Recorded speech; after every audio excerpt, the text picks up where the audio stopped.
mean, you subscribe to OnlyFans, so I don't know what. Yeah, because Rachel has a fat ass. Continue. That's getting clipped. No one clipped that. No one clipped that. You have 12 black people in Latvia.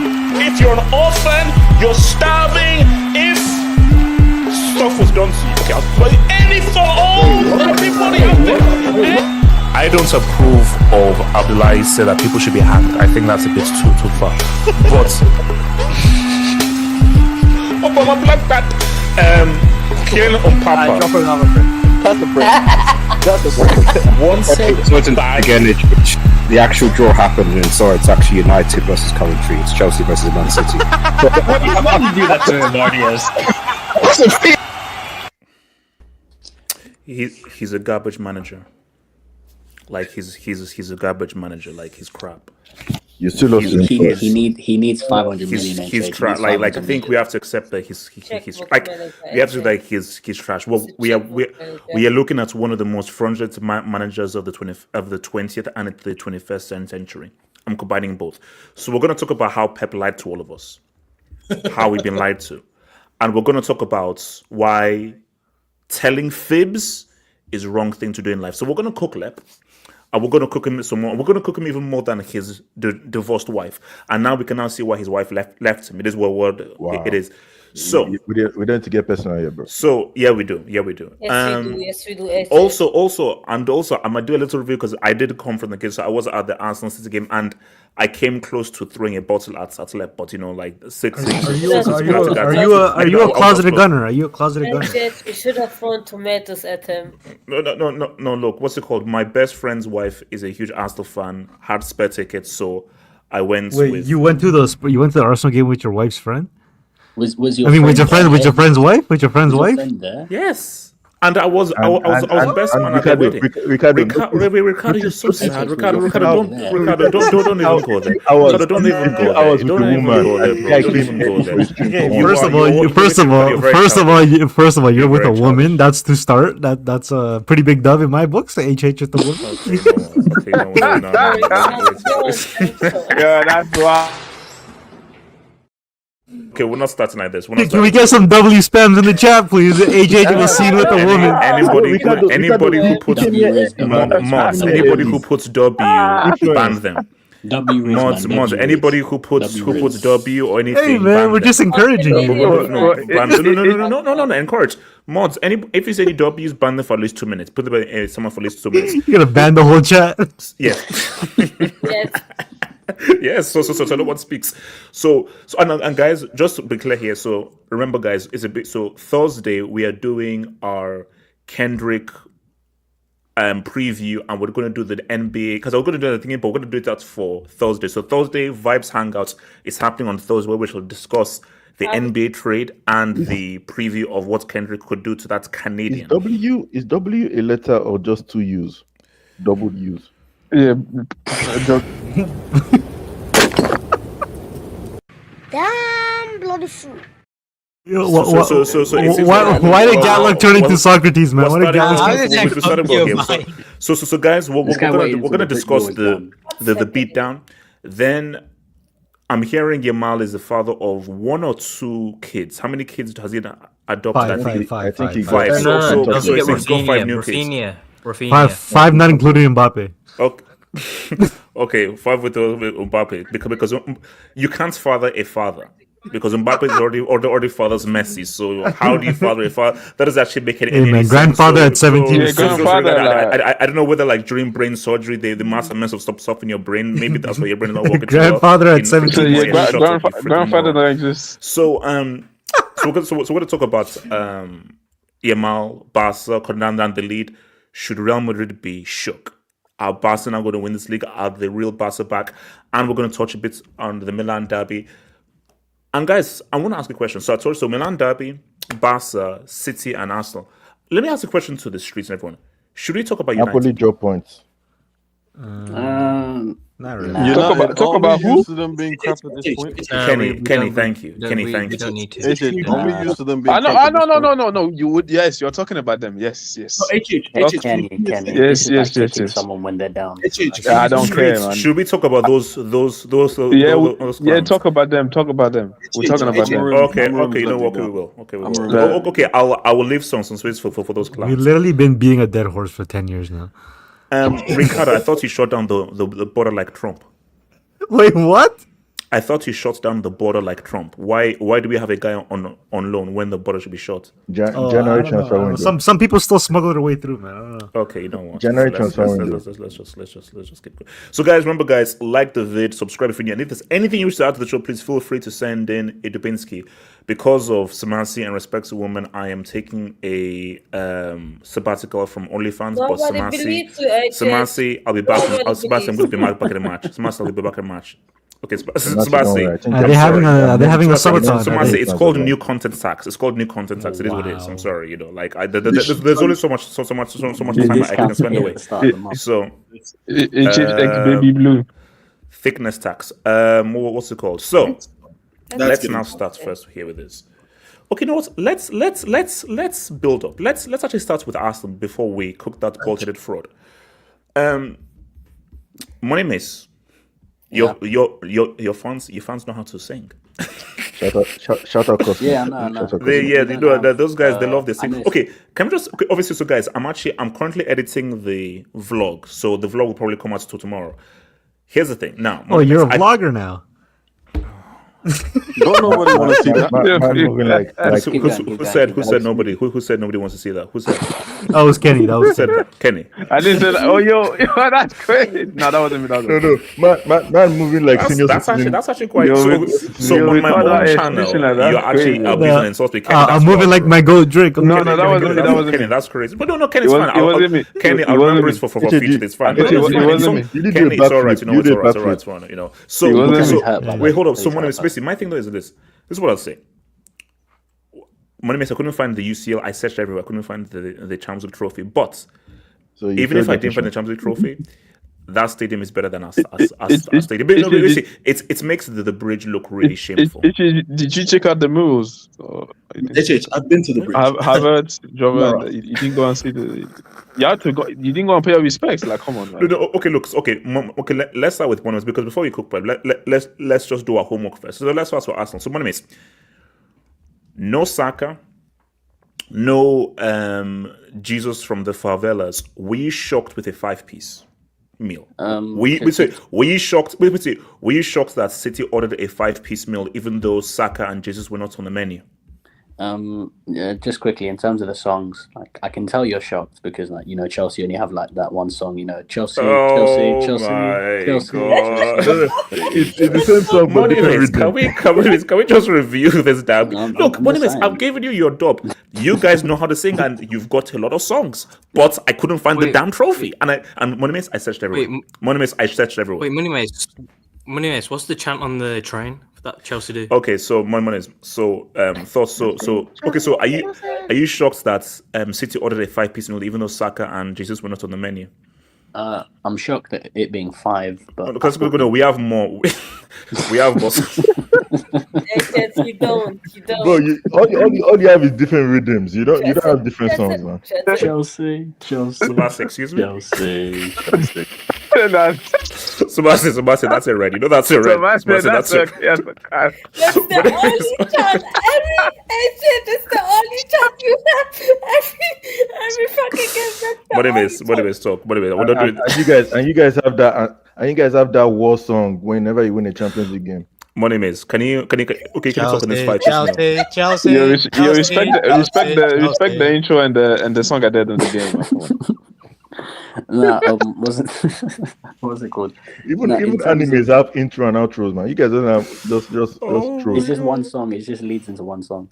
No, in terms of the game, I'm not surprised we beat them. Like, no, come on. It being 5-1, yes, but I'm not surprised we beat them. No. Look, I thought after the first 5 minutes, I was okay. This is like a 1-0. I didn't see a 5-piece meal. I did not see a 5-piece meal. After the first 5 minutes, I saw an opportunity to 5-piece them. Because I'm sorry, after the first half, I was annoyed.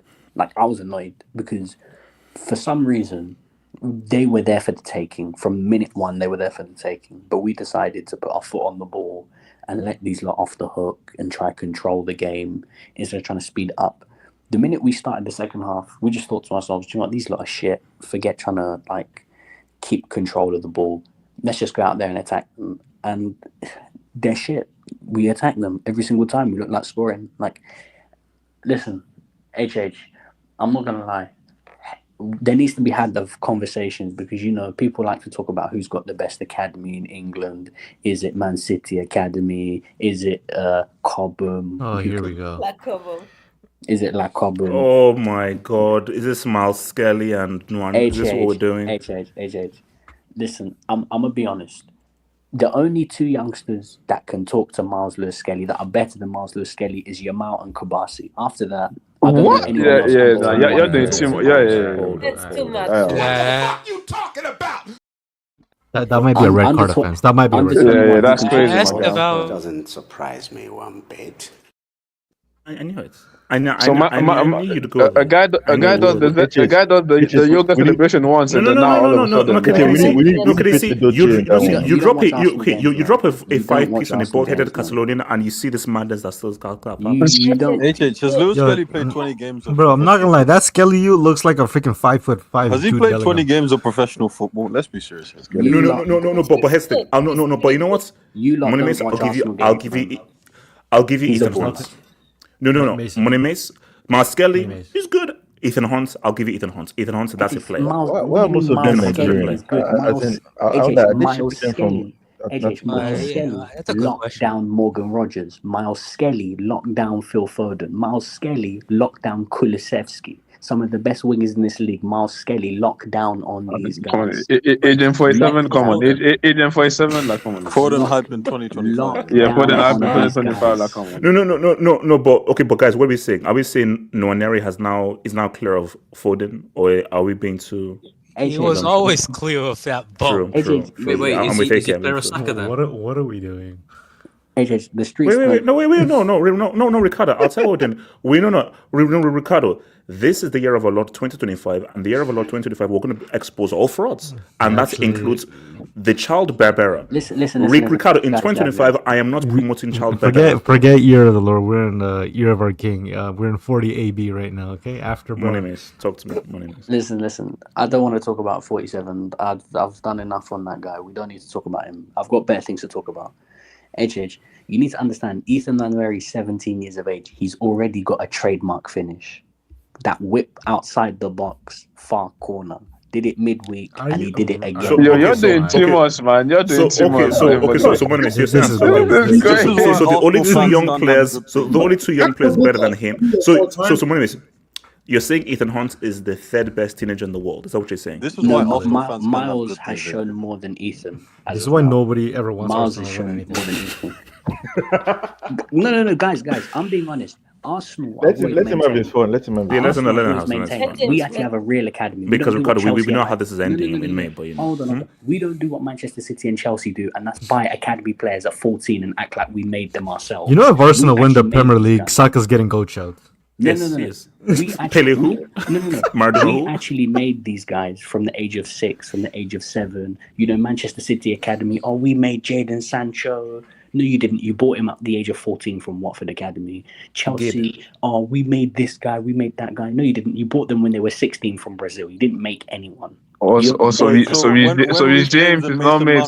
Somebody made Mason Mount, John Terry. Kenny. Kelly was made from the womb. No. Okay. Look. Anyways, here's the thing. Both two really young players, but again, aren't you? Because again, the reason why you shouldn't even bring Yamal and Kubasi into the conversation is, first of all, Yamal shouldn't be in the convo, and for Kubasi, look, they're doing it every single week at the highest level, playing every single game, and you can't. So for me, my thing is, don't even mention those names because those guys are on a whole other level footballing wise. Just be proud that you got two really good quality young players, and I agree. But Money makes greater tests lie ahead, because we can do two things. Bro, we have to praise Arsenal based on what they did, but we can also look at how crap that team is supposed to do. Everyone wants to do the revisionism now. Last time I checked, I'm pretty sure in the middle of the week, people on this channel were saying, guys, Madrid, they got to be scared, Madrid got to be scared of what Man City can do to these lot. And now when we 5-1 them... matchup tax. No. Matchup tax. To be fair, Rudiger died over the weekend, so they have a chance. Oh my Lord. So now it's days, so no. So now it's matchup tax. So Manchester City are completely trash. Of course. Guys, look, let's be honest. We did see 5-1, guys. Guys, I didn't. No. Which is why, as much as we want to buy that, guys, give Arsenal something. I did not see. This is their trouble, by the way. This is their trouble. Tottenham 4-0 these lot. PSG gave these lot 4. Feyenoord gave these lot 3. We gave them 5. Why are we acting like Man City? This impossible team that Madrid are going to struggle against. Chelsea gave them 1. Waneri achieved nothing by scoring against a shit team. Chelsea gave them 1. and Skelly achieved nothing by scoring against a shit team, no? Because no. They beat a shit team. They still have to do the job. Can I speak on this? No. See, like we can't. Miles has No. This is. You know. Wait, hold up. We can't do that because it's like, as bad as City are, 5-1 is still 5-1. That is a senseless beating, and it could have been a lot more. And do you know what I say? That is 5-1. Do you know? Remember that Havertz miss? Havertz should have had a 3-piece. It should have been like what's it called? Because I remember, like, I think when I think for the first goal, you could actually hear the whole crowd moan because Havertz passed the ball. So the amount of times when Havertz could have shot and the people in the crowd were angry because he opted to pass was insane. If Havertz was a much sharper guys, we're still talking about a 7 or an 8 piece. I don't think people. And then we'll talk about what happened to Pep's wife. I don't think people really understand what happened today. This is easily one of the most embarrassing results in Pep Guardiola's managerial career. You're telling me your cone boy, the boy that you used to send shots, buy me Snickers, buy me water, bring Kevin De Bruyne the cones, bring him the mannequins for the free kick training afterwards. You're telling me that guy beat you 5-1? No. Crazy. This guy beat you 5-1. Should have ended 7 or 8. And this is what I mean. I want all the Manchester City fans, all those bums in the chat, Hamza C, that Pep Guardiola twerker, all the Pep Guardiola twerkers. No. Chill, man. Chill. No. Patrick, wait, hold up. Wait, quickly. Kenny and KJ, do we need to punch up? We told you when we lost. Like there's clearly a blueprint how to beat these guys. Only Maresca, I think, has not. Guys. So somehow we have the coach that didn't use the same blueprint that everybody is using. This is not a Chelsea. What an idiot! Monimus is beyond the. Also, sorry. I mean, AK is beyond the keeper. Monimus continue. Forget Chelsea. Chelsea play tomorrow. This is not a Chelsea stream. Fuck Chelsea. No, what's it called? Guys, we need to understand all the City fans, Veta, Patrick, Abdallah, Don Smoke, Don Evaporated, Don Condensation, whatever form of water he is, I don't care. All these Man City fans, I want to know. It's Don Whereby. When I said 3 weeks ago, this is getting ridiculous how much you're spending, all I got told was, shut up, you're pocket watching. Don't worry about us. Don't worry about my money. I want to know, how much more money do you need for 18-year-olds to knock down? Wait, hold on, we get that. Who else wants to talk about Arsenal specifically? Because can I speak on after Kenny? Okay, so AK and then Kenny, because we're gonna Pep and City is gonna be a separate topic. So can I talk after? I want to speak on Pep and City as well, but man, shout out to Arsenal, man. First of all, bro, I don't know why Miles Skelly is getting so much flack for doing the Haaland celebration. Personally, I thought it was pretty. I know it's pretty good. Who's been giving him flack? So they're basically saying, "Oh, why is he doing the Haaland celebration? Does he know how many trophies Haaland has?" I keep telling you this. Wait, hold on. Let's go back to the beginning. And I think Charlotte, I think someone on Twitter actually told me. So you know that stay humble. Yes. During that scuffle, Mascali was there, and Haaland said, "Who are you?" Yeah. When Why are Maskelly you came out, flexing on 18-year-old players? That's embarrassing. yeah. So Maskelly was like, "Oh, who am I?" Then when I do score and I tell you who I am, after the whole humble thing, of course I'm going to do your celebration. That is typical football. That's typical sports. Yeah. No, bro. No, wait, guys. If we're all in Miles Skelly's shoes, we would do the exact same thing. That is typical sports behavior. Yeah, of course. Yeah, but I think I'm not gonna start to compare him amongst the best teenagers in the world, but he has been very good, Miles Lewis Skelly. I will say about Nwaneri that he might be taking a certain 47th place in the England squad. Probably should, to be honest. But shout out to him. But overall, Arsenal, bro. If Bellingham can't take Foden's spot, nobody is. That is true. I know, like what was like, Yeah. The white tax is heavy. They need white greatness. Ricardo, shut up. But yeah, man. I mean, in terms of Arsenal, I didn't think they were like exceptional. I thought they were good, but like I think Money Mace will agree with this. Arsenal in transition are amongst one of the worst top teams I usually see on a week-to-week basis. Yeah. And they were able to beat City in transition. And that's how bad City are in transition. No, and I think because I think what is so frightening is, again, we'll get to City and everything, but what is so frightening is this is a team without Saka, without Jesus, and with a trash finisher in Havertz. And these guys could have scored 7 or 8. That is what is so frightening. Yeah, I mean, but for us, it's a win that keeps them in the hunt for the title race. I don't think they're winning the league, but like at least keeps them in that position, which is the least you can ask for. But we're gonna talk a lot about Manchester City and a certain bald Catalonian. But Kenny, talk to me, and then Elijah. No. Shout out to Arsenal. You have to give them respect. Like being them 5-1. Like obviously, still it's not the Man City. They're not as good as they used to. But how did you lose the league spot? I explained it before already. Money Mace. We have our keeper is from Sesame Street, and we have a clown as a manager. Simple. I think the manager still has allegiances to Pep. I think he needs to again. He said that he's not a Man City anymore. But anyways. No, you have to give them respect. I respect the fairness as well. At the end of the game, putting the humble by Kendrick Lamar. You guys are funny. That was hilarious. When that song came on, that was hilarious, bro. You guys are funny. But no, honestly, I don't. The game plan was clear. Like AK said, like Arsenal are not even some great transition team. But like, against Man City, you can clearly see the defense is shaky. These guys, like, you can cut them open so easily. So it's like I'm not surprised. And I think it's even something that sort of Money Mace was saying during the whole Twitter thing, which is that when Arsenal wanted to attack them, City just can't defend. These guys just can't defend. It's like that first half.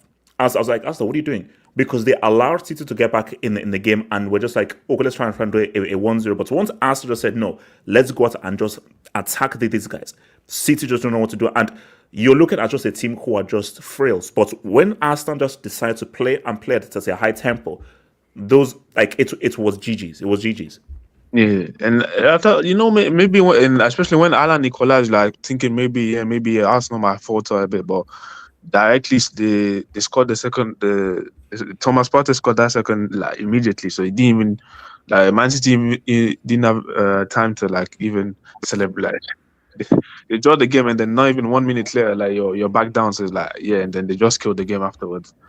But you have to shout out to them. I still don't think, like you said, they're not going to win the league, but at least they're putting pressure. They're still putting pressure on Liverpool, and we'll talk on Man City and some of the.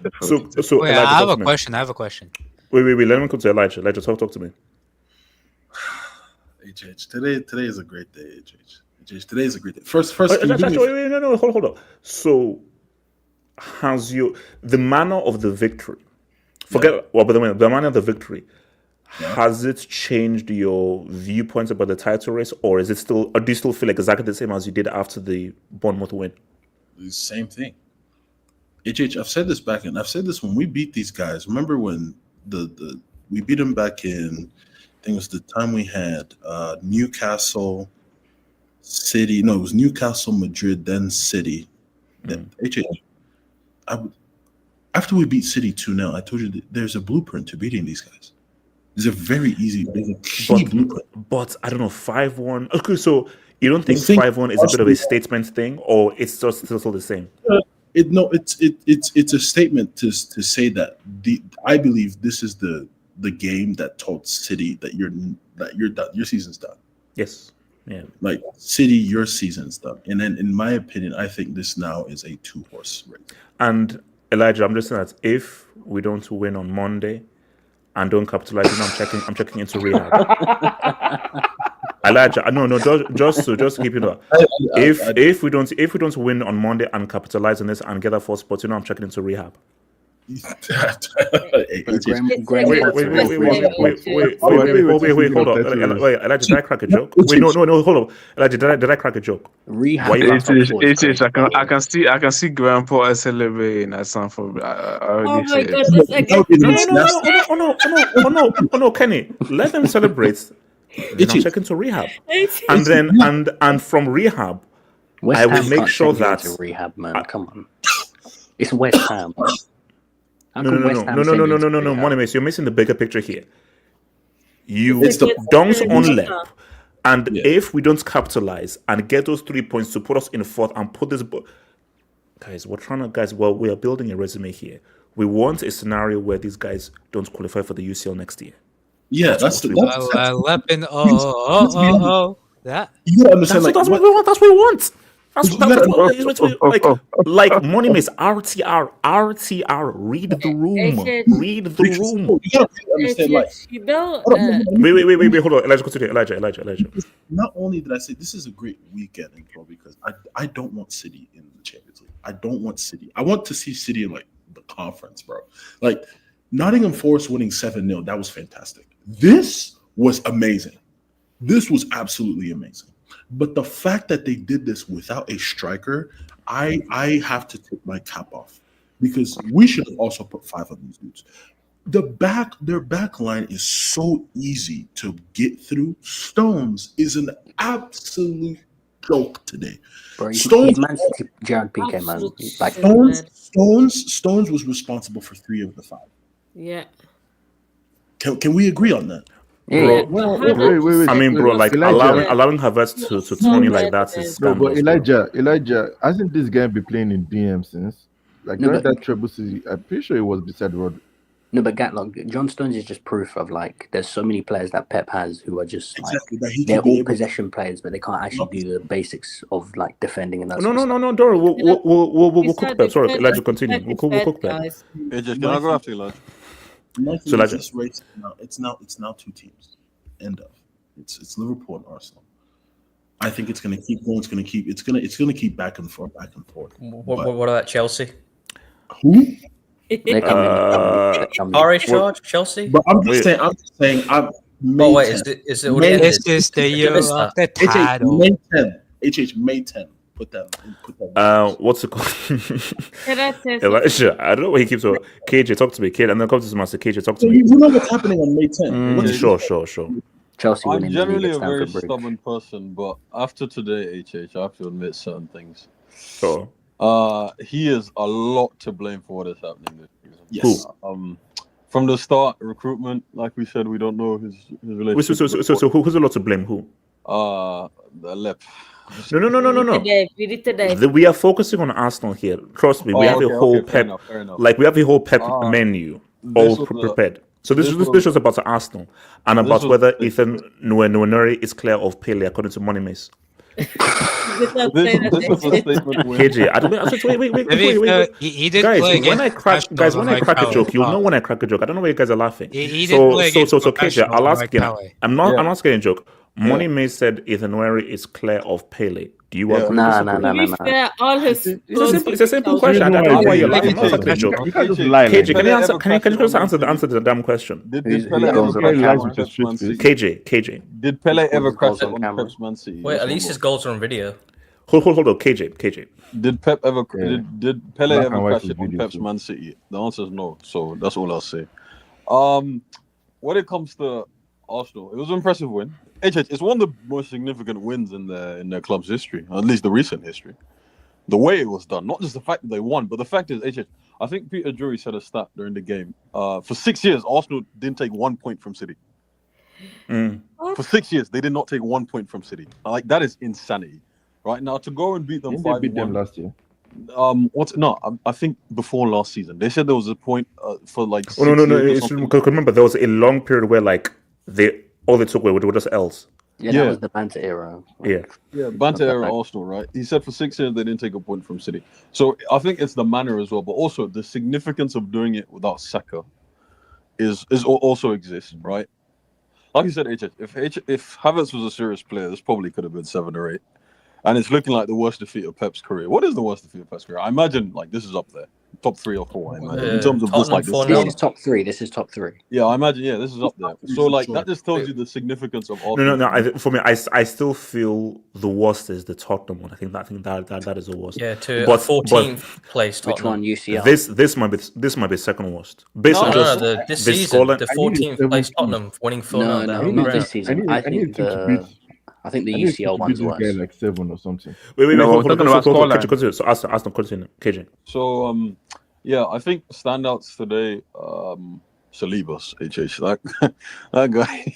We go to France and we get the Shashi and Butter Shield. They go to France and they get Salibas. Oh my.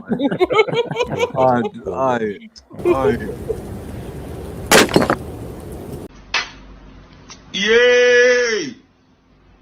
Mugbe. Wait, is it Fofana? You got the French. We did not get Fofana. I swear they came as a package deal. We did not get Fofana from KJ, the universe gave you a sign. His name is Sassy. Like literally, they gave you a sign and you still.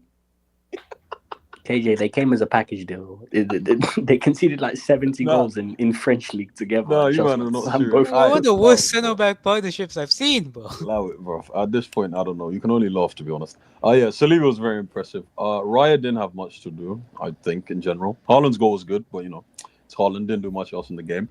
Midfield, Skelly's quite impressive. He has a good blend of athleticism and technical ability, right? Which is all you can ask. And versatility, he plays anyway. He doesn't complain like a certain Renato Vega. I'll say in general they were very good. If what's his name?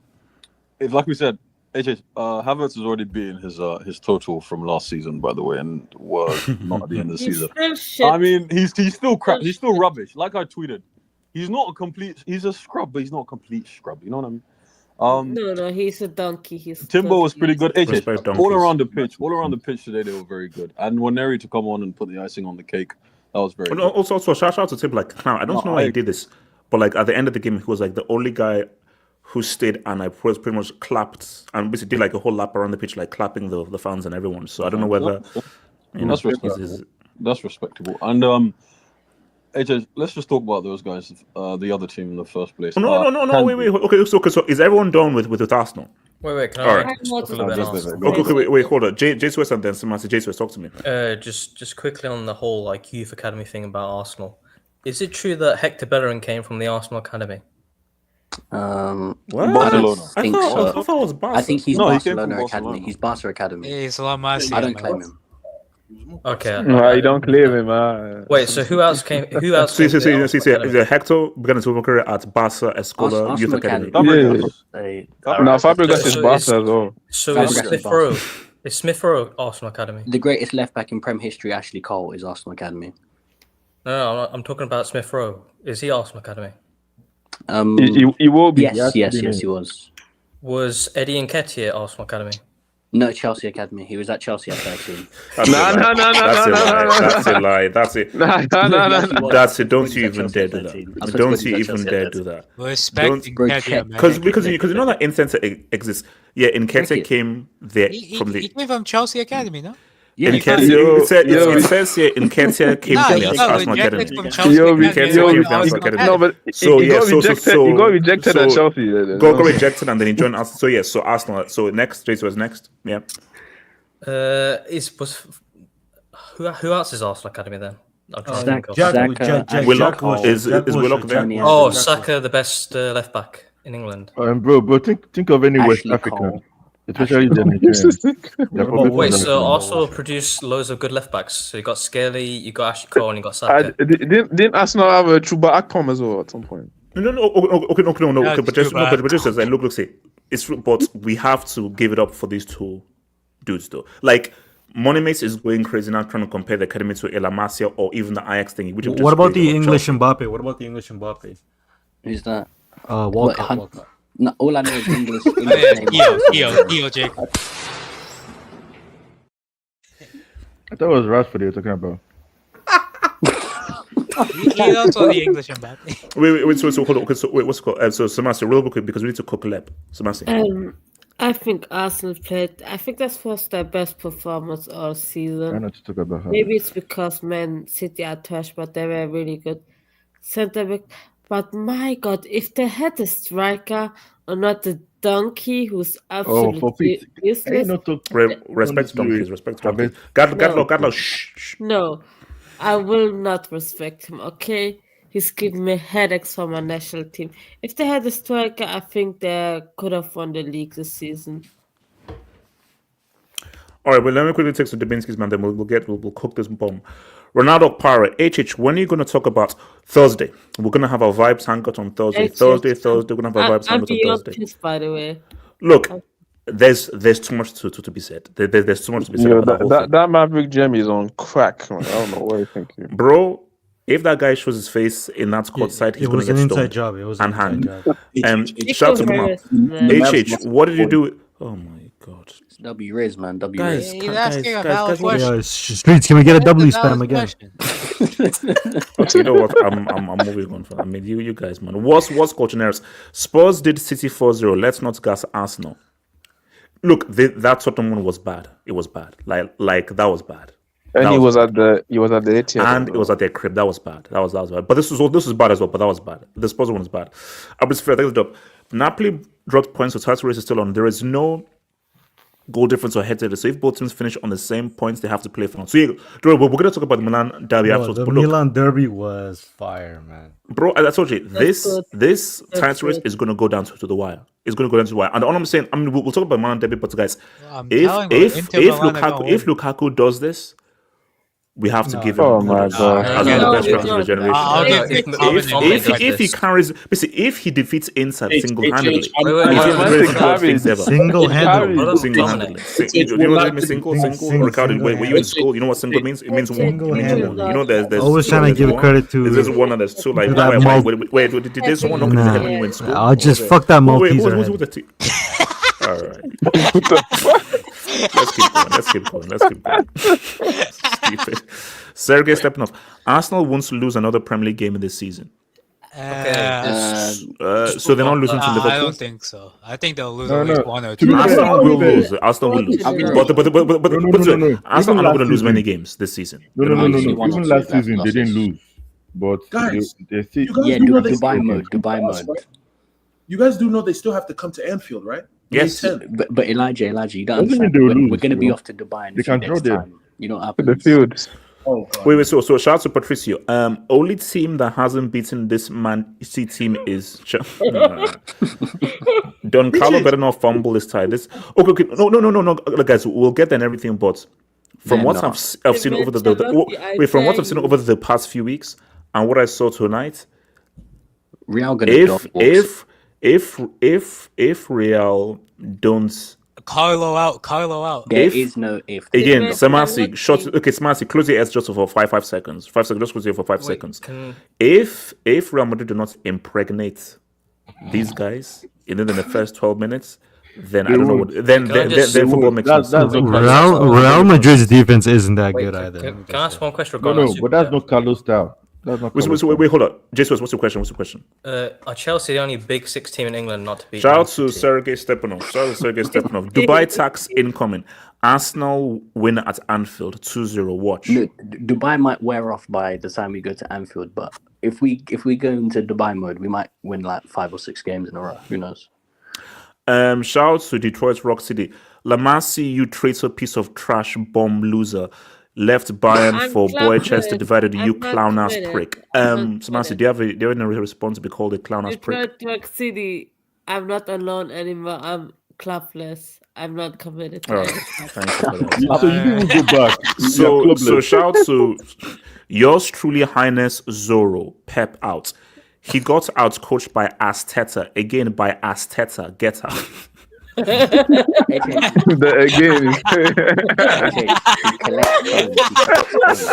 out coached by Asteta is crazy. Getting out coached by Asteta is crazy. He collects cones, man. He collects cones.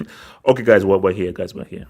I got cook first. Yes, guys, we're here. You need to like, add some sort of theme song before we do a live stream. Because listen, the comments are straight. Okay, like actually, maybe say I need to contact Morgan and say, yo, Momo, I need a left theme song. No, guys, hold on. Let me just guys. Here's the What are the chances we have Sumia here? Okay, so guys, let's can we all just come to an agreement here? This guy is a trash manager. Can we all just agree? Yes, Not trash. It's my HH's cover. It's not trash. Okay. No. HH has been waiting for 15 years. He's trash. I'm sorry, he's trash. Meanwhile, okay. You Okay. could have went from kindergarten to grade 12, and you. That's how long it took. Hold on, real quick. Okay, Kenny. Why don't you think? Samasi, shut the fuck up, ma'am. Who said it? That was Kenny. That's Kenny. You know already wasn't me. Like, we know your voice. Like, basically, I know whose voice that was. Yeah, we know and we know what that voice was. And I'm not saying that voice. You know who you are. You know that she's been sent off to many times. All I know that wasn't me. All that wasn't me. Yeah. Oh no, record it. It definitely wasn't you. I thought Canadian was supposed to be nice people. No, I'm from the trenches. Street, can we get a double span? No. Kenny, it's called Lima tax. It's called Norberto tax. I got a little third roll than you, man. That's crazy. Bro, the referee what's it called? Okay, so Kenny, why don't you think Pep is a trash manager? Why don't you think he's a trash manager? It is common, man. You can't be a trash manager. Man, won 4 leagues in a row. With great players, obviously, what you can say is that, as you can see, like when his players maybe are underperforming or he has certain players missing. Yes, probably the guy. He's not the most like flexible coach when it comes to it. You can see like his first year. Hold on. Isn't being flexible part of being a manager? You're able to manage different situations. You're able to manage if things are not going well. You have a plan B, plan C, plan D. He's a great coach. No, Kenny, he's one of the best coaches ever. But in terms of a manager managing situations, managing dilemmas, he's ass cheeks. This is the first time he's had a crisis, and he's been ass cheeks. Like we've seen other managers have a crisis and they found a way to still eke out and manage and get results, even if they've not had things ideally. So once things are not ideal for Pep, where you have all of your players playing at their peak, playing all at their optimum, when he doesn't have that, the guy's ass cheeks. So that means he's a great manager. Can I speak on this? It's just what you can say as well. Like the guy has won 4 titles in a row. So I will allow him a season like of down a bit. You know what I'm saying? If next season he continues now, maybe you can say Kenny, this guy is so shameless, bro. This guy he has his first stumble in 15 years, and he won't give him a grace period of 6 months. No grace period. No, we don't do grace. Okay, what would happen? What would happen come next year? He wins the Premier League again. Yeah, like then I'm not. And we need at least 2 years. You know what I'm saying? If next year he comes back as if nothing happened and then gets 100 points again, I'm like, cool, you had one down. Meanwhile, Mourinho has been stumbling for 7 years. Yeah, that's crazy. Wait, did we in trouble with him? You know that was his last accomplishment. That was literally his last. You don't confirm. No, but on Man City, let's go. We're talking about trophies from the Obama administration. Hold on, Kenny. But on Man City, on Man City, you can see a lot of these guys, like I said, Pep made them look like some world class player, and they're not. Like John Stones had one great season when they won the treble. let's be honest, this guy was never like some great defender. He was always decent on the ball. But the guy is a dodgy defender. Like Kenny, they were saying he's the best English defender. Yeah, like they were doing too much with John Stone, like acting as if like this guy like was some bro. They were saying he's the second coming of Beckenbauer. That's how it was. Yeah, they were doing too much. Like, and that you see, the thing is that English people, when they see especially defender that can pass a bit and he's decent on the ball, they go crazy over him. They go mad. They go mad. Skin color as well. Yeah, that helps as well. But let's be real, like it's the same culprits. Like the midfield has been dodgy. Like Bernardo Silva, the guy is too old. Number 47, like we said before, every time when you need him now, the guy disappeared. I was watching the game, the Partey goal. I was seeing Neville trying his best to defend the guy. Defend the guy. Oh, I think it's the referee. That was in the referee. Wait, who was Neville trying to defend? Foden. He was saying like 47. Walter, number 47. You will burn in hell when I'm through with you. This is why England. So what is wrong with some of these English people? And I want to mean some. Just say that. It's I think it's a mental defect. There's a serious mental defect with some of these people. We all know what it is. It's a color thing. Yeah, you gotta protect. No.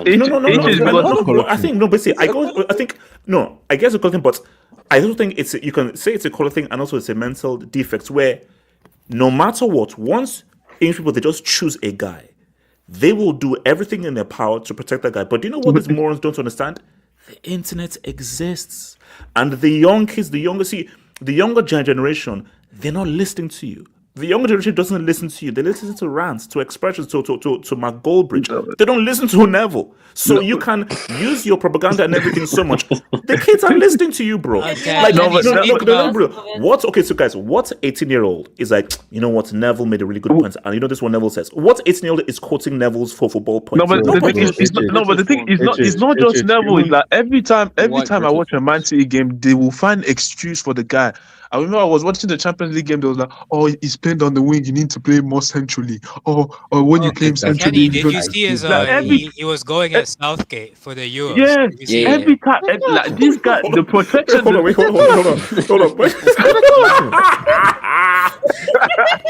Is it a colour thing? Is it a colour thing? Is it a colour thing? No, can I just say, when I first heard Sol Campbell's voice, I was so shocked he sounded like his voice. Yeah, when you see Sol Campbell, like, you like, and then his voice. Yo, the voice does not match the build that the guy has. I'm sorry, man. Wait, because have you seen that clip from Sol? It's a color thing. This is bro. Do you know how high his voice goes? Bro, Sol Campbell is hilarious. No, but HH, you see, this is the problem. This is the problem with you now. Yeah, the one that always say if aliens come down from this thing and they tell you go and give me a bad man from us now, and they see this guy and they hear his voice. No, so Campbell, man, I'm sorry, like. Continue. He sounds like a white lady. He sounds like a Karen. The guy. Shout out! What's his name? What's his name from Boondocks? What's his name from Boondocks? Damn, what's his name? Uncle Ruckus, man. The guy is suffering from. Yo, man. The guy is white inside. He's white inside. Okay, he's got Ian White. Let's go. No, but on this further thing, like this comment, they need to stop. Like, I need to be objective, like, because at some point, like, I'm like, you guys, like, you guys are not even fooling anyone at this point. It's like we can see, like, the excuses they bring up for the guy every time, instead of just saying he's had a poor game. Because when his other players, I'm seeing Alan, it was garbage today. Yeah, every time Alan has a bad game, I see they will be doing. Oh, but does Alan does enough? No. Alan, when he doesn't score goal, does he do enough? But when he's Foden, we don't say anything about this guy. This guy is, I don't know. This guy has some protection. Like, anyways, but on Alan, I saw they were talking about. I saw Thierry Henry in the post game talking about Alan. The thing with Alan is we know what he is. We know what. No. But okay. So okay. I know we're conflicting everything, but let's just even sort of think like, okay, Haaland, how much blame do you give him? He deserves some blame. But how much blame? Because yes, for the goal today, he did what he was supposed to. He scored the goal. No, because people are like, hold on, everything. But Guys, you know what you how got, many times do they put crosses? How many times do they put in through balls? How many times did they look at the runs he was making and try to play him in? And also, you have the child bearer who doesn't know how to press triangle. He's just there to shoot on sight. No, so how much blame should we give Haaland, knowing his limitations as a footballer, but knowing how good he is at finishing, which the only thing that City did was that goal that he scored. Yeah, no, and he did what he low-key dunked on Saliba a bit. But the thing is that, as you call it, even today, I do think that he didn't make as much runs as he usually makes. But that's the thing, it comes with the way Man City are playing as well. So the thing is that technically, when you saw it against Chelsea, when there's space, usually they will put the ball over there. But today, I feel like obviously sometimes Arsenal defended it, but the Arsenal didn't defend deep every time. I do feel that today it didn't make enough runs in behind per se. But the thing with Haaland is that, and the thing is that's why signing a 10-year contract with the way they're playing, obviously, and like I said, right now, maybe next year when the team goes when he's going to get his chances, it's going to be okay. But when this guy does not get chances, put on the platter for him, the guy is useless. Yeah, like, he's useless. No, The guy's garbage. Okay, let's not. Let's not be disingenuous. Don't say on a platter if you don't give him service. Yeah. You have to give him service. Like put it this way. Those opportunities that Havertz has, Haaland is scoring at least one of those. All those chances that Havertz has is scoring at least, like those two opportunities that Havertz had, like in the first half. Haaland walks away with a 3-piece. Most definitely. But like we said, like when sometimes there's game as a striker when maybe you're not getting the service or opportunity. Sometimes you have to be able to do that stuff yourself, and that's why I'm like, there's always that. Okay, but this is an interesting comment. Like, yes, he broke the goal scorer record and everything, but despite breaking the goal scorer record and scoring all these crazy goals, do you still think he's in the wrong team? Yes, the right team for him. So he's in the wrong team despite breaking the goal scoring record. Yes. He's still in the wrong team. I don't think he's in the wrong team. I think he's in the right team, but it's just that as of right now, when they're not playing, like when they're struggling, Kenny. When Man City struggle, you see the deficiencies. You expose the weaknesses in this game. Kenny. Yeah. Remember, City are not direct. I remember this guy at Dortmund. This guy, if you're a direct team, bro, Haaland will cook. No, because my thing Haaland is a true ball merchant. Like when you look at City, it's just pass. And Haaland, you can see him moving, trying to get in the position, but Haaland is like, what's the point of making runs when these guys are so slow in building up? Imagine if Haaland was in a team where the ball goes up quickly, quickly, up, crosses, high intention, and it's going forward quickly. Imagine Haaland will be more active and will get more opportunities. Imagine Haaland under Flickster. Imagine he had people like a De Bruyne and Pogba on his team. It's not even that. If he played for Liverpool, genuinely, he might score 60 goals in a league season. No. Haaland would rip that team up. Haaland speak on this. Can I speak on this? One last thing on Haaland, but it's my test. But at the end of the day, like, turn. That's his no Campbell is my turn. The guy did sign a 9-year prison sentence, so he chose his fate now. So he's going to have to do with when he's going to have bad game, he's going to have to deal with the criticism that comes with it. But yeah, and what's it called, Ricardo? Talk to me. All right, so like, what's the actual question you posed? No. This is all about Lep. Is he a fraud? Because my thing though is great coach. Piece of crap, bomb ass manager. Do you agree? You agree? Why do you? How do you measure manager? Like a great manager? Somebody who, when a crisis arises, so let's say players are out of form, players are injured, players are not at the optimum, they know how to switch up to a different plan. Okay, I don't have the guy in plan B, so I'll give you an example. United were going through certain issues at one point. Fergie picked up the phone and said, Scholes, I need you to come out of race retirement because I need you for my team. And Scholes came in and was literally one of the best players in the second half of that EPL season. So essentially, Bill Belichick couldn't do it without Tom Brady. All right, keep going. Okay. No. It is, and also as well, you saw how Fergie was able to switch styles, build and replace teams by playing a different way based on the different kinds of teams that they had. Klopp, COVID season, most of your team goes down. You now saw Klopp now sits back a bit deeper and play a bit much more of a defensive game and more direct and less like raw rock and roll. The issue for Pep is he is strictly for his Class A, and this is the perfect case of a victim of your own success. Because Plan A has yielded crazy success, he's never had to have a Plan B because you've been fortunate enough to have a Messi, a Spain golden generation. You've been fortunate enough to take over Heinkes' treble-winning team. You've been fortunate enough to have an oil rig fund you in the transfer market. So he's never needed a Plan B. The first time he did a Plan B, he looks like a bomb. Okay, well, that's a loaded question. And first thing, I think a coach and a manager is interchangeable, is give or take the same thing. You just have different skills within the title. You can be a great tactical manager. Maybe that's your expertise, like the Tommy Tukes. Maybe you can be a great relationist, like someone like Ancelotti, right? I mean, you have your strength as a coach. Is this one of the first deficiencies we see of Pep Guardiola's career? I mean, it took like 15 years. I mean, am I wrong? I mean, first season he won a sextuple, the hot start. Bayern, Peak, Barca, all those talents. Yeah.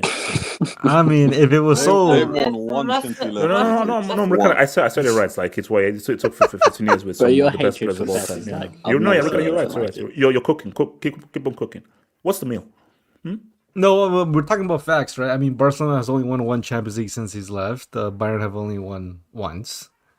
So, I mean, it's not like... Nice.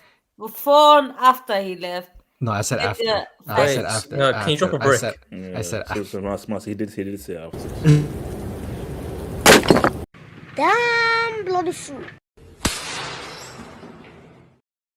He did. To be fair, hold on. Can you smack her one more time? Can you smack her one more time? No. Wait, hold on. Wait, no. Like you've been moving a bit wild. Hey, look. No. Do you know what it is? Because you know that because you saw I was on the other crib and I don't have my cards. You're now moving wild. Interesting. Oh well, I didn't know that. Now then 25% tariffs are gonna hit different. So, I say smack that. Not the tariffs. The tariffs are hitting like crack right now. But okay, so essentially, what I said earlier, it's been 15 years, so you can puff your chest out for once. That's literally if you essentially for somebody in the streets, if you had in 2009, if you entered kindergarten in 2009, this is the first time you would actually see Pep face criticism. So it took a whole primary and secondary education. That's crazy. I actually did enter kindergarten in 2000. It just dropped the brick. Yeah, because he was born in 04. Oh Lord, bro! But this is look at 15 years of sustained success. Whether you rate it or not, it's still objectively success.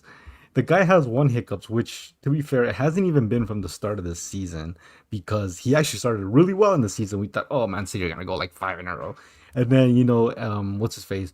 Erling Haaland decided to turn Kendrick Lamar and say, be humble, blah, blah, blah. And then everything just went to shit from there. Your idea is that he's showing his inability to change and adapt to the situation. He doesn't and he can't use his personnel. Well, we can't go about it two different ways. A lot of us have agreed here that Pep gave a lot of these guys careers. But now that they can't seem to rise up to the level, now Pep is the fraud. You got to pick or choose. Is it a combination of these guys are good and Pep is just a trash manager, or these are shit manager and shit players? Because if that's the case, then what does that say about the rest of football when they were dominating? I mean, you got to pick and choose where you stand on that. Look, they're not going to win the Premier League this season. That's pretty obvious. They're 18 points or something like that behind Liverpool. Liverpool are not going to choke that away. They probably won't win the Champions League because they're too vulnerable defensively. I just think, look, we're going to have to wait till next year to see how they re-up. We won't know if this goes on again. Like Kenny said, like next season, it's just the same bullshit. Okay, then there's real questions that need to be had about Pep's ability to rebuild his team. Now, personally, for me, I think I've said this before. I don't really understand what's the issue about Pep spending money, because from a business point of view, if you are whatever the Khaldun, whatever his position, I think the CEO, if you see that your manager has produced you 4 or I say 6 out of the last 7 years of results of straight championships, why wouldn't you give him the treasure chest knowing that his credit in the bank is fucking massive? It'd be a completely different idea if it was like whoever the hell owns Arsenal and they're like, you know what? Arteta needs 500 million, but you haven't shown nothing to warrant that extra war chest when shit gets hard. Like, Pep, if we're being honest, if we're being objective, he's earned his stimmy check. He's earned it. When stuff goes hard, give him the stimmy. Like, he's proven success. It is what it is. That's literally how the business goes. So you can complain that he spent 75 million on Marmoush, and then 2 defenders that really, if we're being honest, they're under the age of 21. So this is not something that should be affecting the team at this current moment. That should be more so down the line. But I'm sorry, objectively, whether or not you like Pep, this doesn't affect his legacy. I'm sorry, it just doesn't. Can I speak on this? I'll say it will affect it if this continues past this year. I need to respond to this. Okay. So Money respond. Can I speak after Money, man? Thank you, Ricardo, for doing your best to hide your goat and his ability to not adapt during games. That's complete waffle. Can I just say? Apparently, Pep Guardiola needs money to not bottle a 2-0 lead to PSG. Apparently, he needs money to not bottle a 3-0 lead to Feyenoord. Apparently, he needs money to not bottle a 1-0 lead with 5 minutes to go to Manchester United. Bum-ass Manchester United, who, if you pull up the table, HH is going to have to do that thing called scrolling Calm down. Well, that's a bit of an L take, because how are you going to blame Pep Guardiola for, was it Akanji's error today? How are you gonna blame Pep Guardiola for who's We're the gonna bum blame that Pep Guardiola for the setup? So now it's him. But when we talk about other teams and the way they blow leads, it's always, well, what is the manager supposed to do when X plays? Because it's game state. There's what game? Okay, now we're using X game state, X this, X that. But against Manchester United, against Manchester United, when they blew the lead in like 5 minutes, how is that on Pep Guardiola when they were controlling the game fine? It's game state. 3-0 up against Feyenoord, you're going out to attack. Why? He's always been that way. Well, so it has to change now. Like, he doesn't like.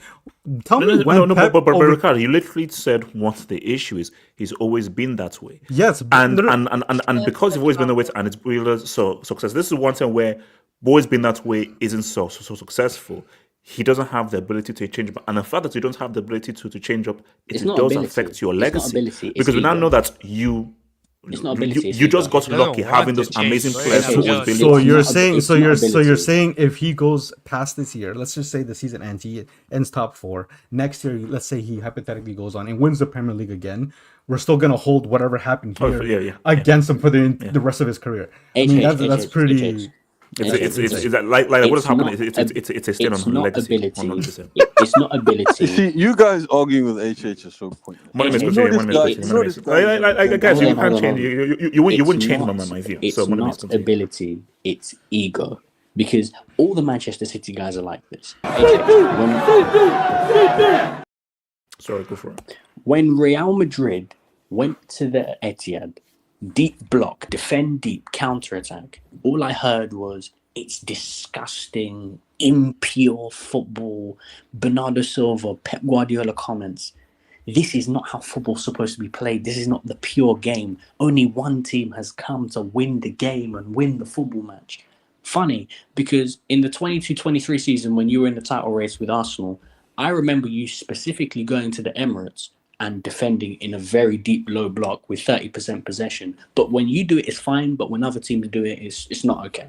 I was just curious. I'm just curious. This Bernardo Silva, these guys are soul users. I saw what he did today as well. The guys are soul users. Wait, what did he do? He's kicking players all the time. Yeah, he's kicking players all the time. AJ, it's not just Bernardo Silva. I don't know how he did all of these lot. It's all of Manchester City. Manchester City have this complex about themselves to where they think that even when they're going through a bad run of form, they don't have to change because they're Manchester City. That's not how football works. Which is why it comes from the manager. Like, if these players, they remember the core, so KDB, Bernardo Silva, Diaz, all these guys, we've played a certain way, are not deviated from that way, and that has yielded 6 out of 7 league titles and so many records. What the hell do we need to change? Yeah. So it has to come from the manager. Of the manager has to pick and say, no, guys, we need a drastic change here. But the issue though is that, like, No, I completely agree. And the thing is, HH, is that I'm not trying to hear this money thing. Last time I checked, City have already spent money in this window, 120 million worth of money. And they're trying to go out and buy another DM for 60 million euros, 180 million in January. Who else is dropping 180 million in January? And you still got the same problems. Chelsea. HH, pull up my AVI. This is what I mean.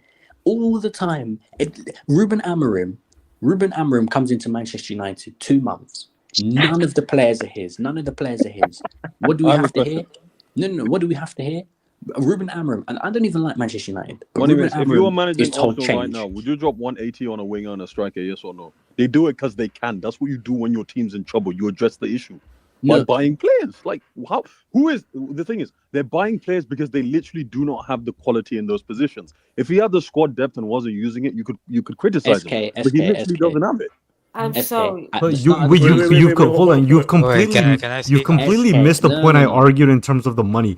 It's because they have Pep Guardiola is the reason why they're willing to bank on him, give him the money they want. If it had been another club that's going through the same situation that Man City are going through, maybe not in terms of result, in terms of like the last 5 or so years. Like I said, that's why I use the Arsenal argument to example to That's agree. not the point Like, I'm arguing. Doesn't make any sense. But that's not the point I'm arguing. I'm not arguing that Pep shouldn't get the money. My point is that why do people think that the solution for City and everything is the money? Why does everyone think signings are the solution for Manchester City? City have their signings. It's still not working. Do you know what the problem is? The problem is that your manager doesn't want to change and your players are disgustingly overrated for the longest time. When your signings don't work, you get other ones. Yes or no?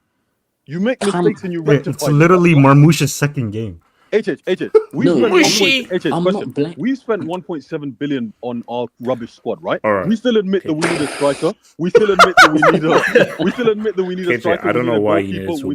Is he lying? But is he lying though? Is he wrong? I don't. Wait, hold on. Okay, I want to come to Elijah. Talk to me. Can I speak after Elijah? So when we finish, but then I'll come to Elijah. No, because this is my thing. How can a club get 130 million in January, looking to buy a DM and nearly push it up to 200 million in January, and I'm still hearing after the 200 million that they need more signings? This is what I mean. This is near selfish. You give what other club spends 200 million in January? Bear in mind, we did it last summer. We did it last season. Didn't Chelsea spent like 500. Chelsea. My fault, gang. Again, another degenerate AI generated club that got bought off of a lottery. Do we have 2 UCLs? Do we have two UCLs? Wait, do you still use Hansa? Wait. Do we still have the best defensive record that will never be broken in the Premier League? If these guys were not owned by Kroenke and they had the proper owners, they would not be saying any of this. It's just because KJ, like this. Pep, Man City for some reason is the only team that I've ever heard where the current crop of players don't get the criticism, but we just need more signings and more signings and more signings. Wait, hold on. I want to come to Elijah. Talk to me. City, talk to me. Can I speak after Elijah? HH, pull up my AVI, man.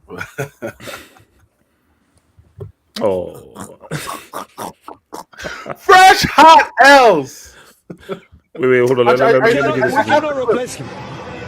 You cannot. Yeah, just I have the Shannon Sharp. I have the Shannon Sharp clip, but I can't find it because it's stuck in a bunch of my memes. But HH, I know which clip you're talking about. The one that the Fresh hot L's. Yeah, Fresh hot L. Bro, HH. My biggest issue with Pep, I think Pep is still one of the greatest managers ever. I think every manager has their flaw, though. Every manager has their flaw. Everyone has Klopp their flaw. also had. Klopp had a flaw. His biggest flaw was he was too loyal to certain players. And when it came to wanting to actually replace them, it took too long. But by the time he wanted to react, it was too late. Pep, his issue is he doesn't really adapt. That's his issue. There's so many times. But again, this is why I use the whole thing of victim of his own success. If you've gotten so much success with a plan A, why do I even need a plan B? It's the ego. He can change. But you know, it's one of those things where like I know we're here to cook Lep, and I'm going to cook Lep, and again, I'll never like the guy. But let's just be fair here. If you've been so successful, never having to even think of a plan B, why would you want to drop a plan B? So when you look at Pep is like literally, I have no idea what to freaking do. Because I'm like, if this plan A is not working, Pep, he doesn't have a plan B. So all he's doing is just trying to restructure or rejiggle a plan A, but he doesn't have a seismic shift from his tactical philosophy. He doesn't. It's either make or break with this tactical philosophy, and that's it. That's where the adaptation part is, HH. Like, you have to recognize that, hey, I'm in a situation where, like, you know, my team isn't performing up to my standard. Let me change a few things here and there so that I can be able to get my players back up to standard. I think, for me personally, that's the biggest black stain, basically. But of course, if you have an ownership that is liquid oil, like you have the chance. But the problem is that I wouldn't say the problem, but like he's lucky enough that if he has an issue and he wants to change it, he has owners that are willing to give him the funds to change it immediately. See, preferring to Money Mace's AVI. My thing is, this City squad, after the treble, they should have re-upped, and they didn't. And now, I don't know if he's now starting to recognize it, but in a way, it's too late, because City's going to keep dropping these disaster classes as long as this team does not re-up from front to back. Goalkeeper, not great. Backline, not great. Midfield, up front, yeah, but you need the guys to help support the front line in order to score goals. They haven't done that. And as long as he keeps ignoring that fact, you're going to keep seeing stuff like this on a consistent basis. Can I talk after Kenny? Sorry, after Elijah. Yeah, go ahead. Oh, okay. Can I speak after KJ? Yeah, KJ, go for it. All right, fair enough. I've said this in the past. What I can blame him for is this thing where he says that he only likes small squads, right? In a season where footballers are playing more games than they've ever played in the past, right? To say that you like to maintain small squads is negligence to an extent. I'll generally say that, right? Another thing I'll blame him for is the fact that they bought Calvin Phillips all those years ago and never gave him a chance. And when Calvin Phillips went down... Wait, wasn't he overweight? Wasn't he like fatty or something? No, it wasn't. HH, that was a part of it. So it wasn't like Super Size Me or something like that? Okay, no.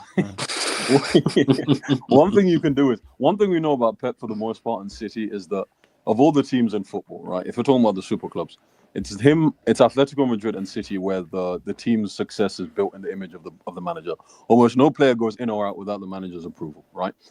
When Phillips came in, he approved Phillips. He came in, he barely gave him a chance, decided he wasn't it, right? And then all those, the rest of those years where Roger was playing 50, 60 games a season, right? He never argued to his board that he needs a replacement. And now that is coming to bite him in the backside. And that's true, right? But let's put that aside because this can't all be Rodri. At the start of the season, you might have said so, but now it's got to a point where it's beyond just Rodri. If you want to look at the defense, right, we're talking about City not buying players that they need, but buying in positions they need to address. We're talking about the centre-back issue with the Kanji and Stones, right? They bought can't defend. This guys can't defend. Right? That's partly a structural thing, which I agree with, but it's also a personnel thing. Now, they're trying to address that with Husanov and Race, but I agree they're too young, right? That's fine. That's fair enough. They're not immediate. Because to an extent, they've essentially given up on the season to an extent. But also, we have to consider the market, right? We can talk about the fact that City have so much money, and it's true, they do have a lot of money. But when Pep came in, that was almost 10 years ago now. I think he came in summer 2015, right? That's when he came. Summer 2015. 10 years ago, the football market, the market isn't what it used to be. City can go out and buy most players they want, but they can't go out and buy every player they want, right? We're talking about them not addressing their issues. They need to address left back or right back. They went for Cambiasso at the start of the window. That hasn't. I don't know. Cambiasso, the fullback at Juventus, right?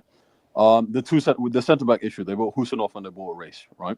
Defensive midfield, they're negotiating for what's his name? For Nico Nico Gonzalez, right? They his release clause is 60 and City insisting on 40 and Porto is saying you have to pay 60. Now at this point in the season, for a player who's quite good, quite young and would fit Pep's mold of La Masia, that kind of defensive midfielder, right? City, they have to suck it up and pay the money, pay the extra 20 and just what do you mean by suck it up? Because they have all of course they cannot afford it. No, I'm saying the release clause is 60. City don't want to pay more than 40, right? They're in desperate times. Because it's hard. There's 2 days left. It's hard to find for someone 40 million. I know, yeah. Exactly. There's 2 days left in the window, right? They have to just suck it up and pay it, right? Douglas Luiz, I think they wanted to get Douglas Luiz on loan without an obligation. Juve was saying loan, but it has to be an obligation. That's what they're arguing. I don't think that deal is going to happen, but I do think the Gonzalez deal is going to happen, right? What's it called? Attack-wise, right? Doku's crap. Grealish is crap. Bernardo doesn't score goals. Marmoush is a good player, but whether he's going to fit into City... My thing is that how much of this is down to Pep, or should the players take more blame? How much should we blame Pep on this? I'll be honest. I don't do comment. It's 60%. Again, KG, we are City. We're not Jedi. We are City. I need someone to blame. No, it's fine. Fair enough. It's 60% players, 40% Pep. 60% players. I'll say this, HH. One, we have to talk about one, professional pride, but two, also just a lack of concentration. HH, when Akanji made that mistake within 3 minutes, how can that be the manager? Like, I'm sorry, that can't be the manager. When Akanji, it is. Thank you. No, it is because when Akanji does that, they've made these mistakes continuously for weeks on weeks, and at a certain point, as a manager, you have to understand that your players aren't capable of doing what you want them to do in that moment. So therefore, change it up. No. One miss raises a key point. They've made the same mistake for weeks. As a manager, you have to assess mood, assess where your guys are at mentally. If you know that confidence is low and you are defensively porous, screw playing out from the back. Let's go long. Or if you're going to hit it, you're going to hit it into wide right or wide left. The worst thing to do when you know that your defenders are low on confidence, I know that you play a very hard-working team off the ball, is to start playing out from the back. From the get-go, I was like, these guys, they don't look confident on the ball. They look confident on the ball. So this is the reason why I'm shocked by the thing you've given Pep is that if Pep radically changes the approach, the players will look different. Because he's maintaining a certain philosophy, and this philosophy simply isn't working. These players will look bad because it's the one story of management. If I see that this way of playing isn't working, Plan B, Plan C. So Plan A is getting cooked. Plan A is being tactically undone. Let's keep doing Plan A again. Let's keep doing Plan A again. That's madness. I have a question. What can we say is the fundamental difference between club football and international football? International football is more about gid, right? And you barely see the players over the course of the year, right? And what helps you is the fact that you only have games in 3 or 4 periods over the course of the year, right? Yeah. What we're realistically asking Pep to do is drastically apply a new a style of play, right? It's not difficult to Listen. We're talking about reality. No, we're talking about reality, AJ. For 8 years, some of these players have been here for 7, 8 years. They've been drilled in the same system and the same style. What you're asking him to do is overnight, right? Change fundamentally that system, right? And ask him. Wait, hold on.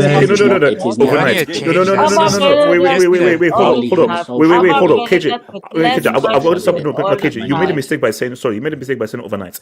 So we have a game. Let's say we have a game on a Saturday. I believe you train on Monday, and I think on Tuesday, and maybe even on Wednesday. Yeah, that's fair. So taking the L, let's say you took an L like on the previous weekend. Monday, this is our new plan. Oh, radically. Yeah. Crazy. Okay. Tuesday, radical, but we're going to be better. Wednesday, okay, but at least we've now had 3 days to now learn it through. So if you've had 3 days to go something, and also, KJ, you're talking about top tier professionals.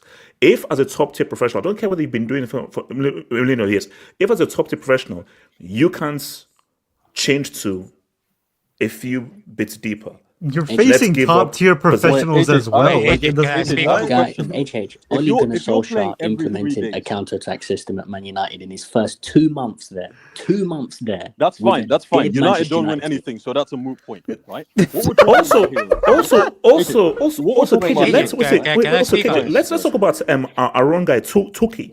Remember that Razmataz crap that bomb Lampard was giving us, and took radically. He basically tore up everything that bomb Francis had. And look at what Chelsea ended up doing based on Okay. the Whoa, amount of. AJ, I have a chill question. on, chill I have on, a Francis. question about Francis is cooking at Coventry He's right cooking now. at Coventry. Francis, Francis is Whoa, cooking what? at like They Asian won't let Coventry. him They're make they're a top good 4 right now. perspective. Let's Drop not the do that. brick. He is. Let me. Shut your goddamn ass up. KJ, continue. He is though. He's cooking. I know. KJ, am I lying? Let him Eddie, keep am on I cooking. lying? KJ, continue. No, he's Elijah. Like, I don't do fish and chips, bro. It's fine. I don't fish and That's chips. fair. That's fair. That's fair. KJ, go for it. That's fair. AJ, my point is this, right?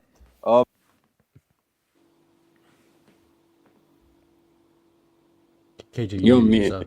KJ, did you mute yourself? Sorry. So I was getting right. No, HH. Fundamentally, right. The problem that we had is right. There was we're asking him to make some adjustments, and that's fair, right? But what we can say is drastically changing your system whilst you're playing 3 games, 3 games a week, I think is a little unrealistic. If you want to say change it from the summer, that's fine. That's fair enough. Adjust, grow, whatever it is. From the summer, I think it's more realistic, but in season, I think it's very difficult and unrealistic. The second point is, we are looking at a system. So KJ says that no manager has ever changed the system during a season. That's never happened in the history of football. No. I don't. Why are you being so black and white? Like, No. There's nuance to what he's What I'm saying. saying is, exactly. It's not. I don't think we should be black and white about this. I think there's a middle ground, right? What another thing is, if a system that has won 6 leagues in 7 years, right? After we've won 6 leagues in 7 years, and we're saying this is the best system in the world, best team in the world during the period, 2 Champions League finals, whatever it is, a sweep of domestic cups very often, right? Yes. If we're saying that system is so good, eventually, right, that system starts to break down, right? Do we question the system or we question the personnel if it's working? If it's worked so well for 6 years, what's it called? Fatigue is a No. Can we not say that? No, KJ, you didn't buy players. And you didn't really assess that, because remember, this is the basic one to the thing. No matter how successful you are, you need to keep getting new players. But we are here now, so your job as manager is okay. These players are not doing well in this very successful system. The goal of a manager is to win. Not you have to win, but under this condition. No, your goal is to win. So for Pep right now, this is clearly not working. You need to now do something that is going to give you win. Your job is to win. By any means necessary. Your job isn't to win a certain way. Your job is just to win. No, HH, but you're wrong in that sense. There's certain teams, right, and certain owners, right, and certain CEOs, whatever, that want you to win, and that's all they care about, HH. City is one of those clubs who have said that, right, with this guy, we're going all in, we're giving him what he wants whenever he wants, we'll buy whoever he wants, sell whoever he wants. You know what you're getting with him. HH, with Pep, it's not about winning. It's about winning a certain way. And that only happens in football. I was telling you yesterday, right? Football is the only sport where, this is why we criticize managers like Mourinho, right? We have this attachment to style, right? Where we think that it's not just about winning, it's about how you win. Because we've been sort of confused by teams like how the great Milan team played, or how Pep's City played, or how Pep's Barca played, right? Where we think that that's the norm. It's the norm that you win one way. It's a norm that you win consistently one way. It's a norm that you play exceptional football whilst winning. No, in the history of football, teams have just won for the most part. But yes, we've had the exceptional teams where it's about winning a certain way. And with this guy, expecting him to wake up one morning and say, I'm going to win this way is unrealistic. I just think it's unrealistic. And as let's him keep on getting it's kind of like when Barcelona had Valverde, bro. Under Valverde, Barcelona rarely lost. But bro, we kicked this guy out because he played terrorism football, depending on Messi for like the entire tenure he was there. So what KJ is saying is true. Can I speak on this? Guardiola is just not a win by any means manager. AK, talk to me. Yeah. So wait, are we talking about Pep or Man City or Pep and City? Just throw it all in. Yeah, I mean, I get what Ricardo's saying. I get what KJ's saying. I get what Money Mace is saying as well. But bro, like at some point. I understand that the system has won 6 leagues in 7 years, But Pep Guardiola is one of a handful of managers who, rightly so, has gotten everything he's wanted in the clubs he has been for most years. Yes, I'll just keep it that way. And the system has worked because the club has got what he wanted. He has a system that works, and the system helps them win all the titles and become the best team in the world, basically. And just one other thing as well. It's funny that when I called Ancelotti a bum manager yesterday, you kept responding with 5 UCLs, but you call Pep a bum manager even though he has 12 league titles. But how many it's UCLs? interesting. How many it's UCLs does Pep No. have? How many It's UCLs? interesting. It's Yes, interesting. No, I asked how many UCLs that Pep He has has. 3. He literally has 3. He has 3, so. So now, shout out to Miss Smallwood. With And we 2 can trebles with 2 different teams. Miss Smallwood. Miss Smallwood. With 2 trebles on 2 different teams. Is Like, 5 what are more you- than 3? Or What? or That has- doesn't. or has That, maths does, changed? that doesn't So- prove anything. I mean, So 12 okay, is so more than Ricardo, 6. in your world, 3 is more than 5. In your world, 3 is more 12 than is That's not. more That's than not the No, point. Ricardo, it's an interesting world you live in, but like in this world, like in How, Earth how long? 64 How long did it take Ancelotti to get 5 Champions Leagues? Wait, Ricardo, can I- Ricardo, can I- is 12 more? What? Wait, Ricardo, 12 is Ricardo, more is than 12 more 6 than of 6? Yeah, It's 12 twice as much as I say so myself. Spain's golden dynasty, Messi, Hankins' team days. financially doping. Continue. Okay, so then Ancelotti have the greatest AC Milan team or the Real Madrid team that were going to win 3 UCLs in a row. Wait, can I ask a question? What is It's what is Pep's equivalent of Istanbul for Ancelotti? Yeah. What's happening now in this? Leon. Losing to Leon. Well, are we blaming Pep or are we blaming Sterling? Pep. Oh, okay, convenient. Okay, continue. That's funny. Okay. Yeah, I just wanted to get that out. But having said that, bro, I know the system works when you have the correct tools. Yes. But as of this season, we're only talking about this season. Your system does not have the correct tools. Shout out to Nomad, by the way. Shout out to Nomad. But shout out to Nomad. I think he's him and Sonia. They're feeling the pain at the moment. Yeah. Your system. Wait, is they didn't show up yesterday. They didn't show up No, yesterday. they didn't show up. And Gandhi got to him. Wow. Whoa. What? Not even No, just he's half Indian, so he can. Oh, okay. AK, talk to me. Yeah, I'm 1% Nigerian. I'm 1% Nigerian. Yeah, can I? Yeah, so the problem right now is Pep does not have the tools that he had the other seasons he won. AK, his ass. Just say his ass. No. I'm not gonna say his ass, bro. Like, he's won the amount of stuff he's won. He can't be us. That's it. AK, ask him, would you rather have Pep or rather have Maresca? Yeah, I mean, he would rather have Pep. We all know that. So, the thing I would say is, I think it is a matter of adaptation. I think at some point you have to look at the players you have and say, that's coaching. That's coaching in its essence, isn't it? I look at the players I have and I try to, play to the strengths of those players. Yes. It's that simple. That is the essence of coaching. And I hate all these philosophy merchants who say, he can only play one way. He can only play one way. That's the only way he knows. That's not coaching. Coaching is you look at what you have and you try to get the best out of what you have every single year. Wait, then Mourinho deserves a lot of criticism because he has refused to change, and that's why he is where he is. That is true. That is true about Mourinho. That's definitely true. Wait. Was this the same Mourinho that broke the goals record with Real Madrid? Man. So Mourinho showed you defense with Inter, and he showed you attacking and goal scoring with Real Madrid. So how did he not change? He showed you two radically different styles. Bro, can you let me speak? Oops. Wait, can I ask one question? So Fair you enough. say Pep's in a crisis, and that's been what, the last 4 months, you'd say? So Yeah, how long 4 is horrible Six months. months. Horrible months. No. Wait, so let me finish. So, J2 is 4 of the worst months of all time. Like, we've never seen anything like this. Yeah, let me This finish. is Well, like that HH, you were so let- shameless, bro. Like, Wait, let me finish. So, Okay, J2. how many years has Mourinho been in crisis then? It's not about years, it's about the intensity of the brickness. Look at the teams. Can I continue? No. Like I say, bro, he could like it's not about how much he's been a brick. It's about how This is a big intense crisis. the brick. This is a big What's the crisis. level of the brickness? Can I J2S, you know, and I know that this is an epic fall off. Can I going speak? to mental my- gymnastics. Can I continue? I'm pretty If you sure I continue, saw this- if you continue, just quickly, okay. I'm pretty sure I saw this thing of like after game week 11 this season, they had like 25 points. Man City. How many points do they have now?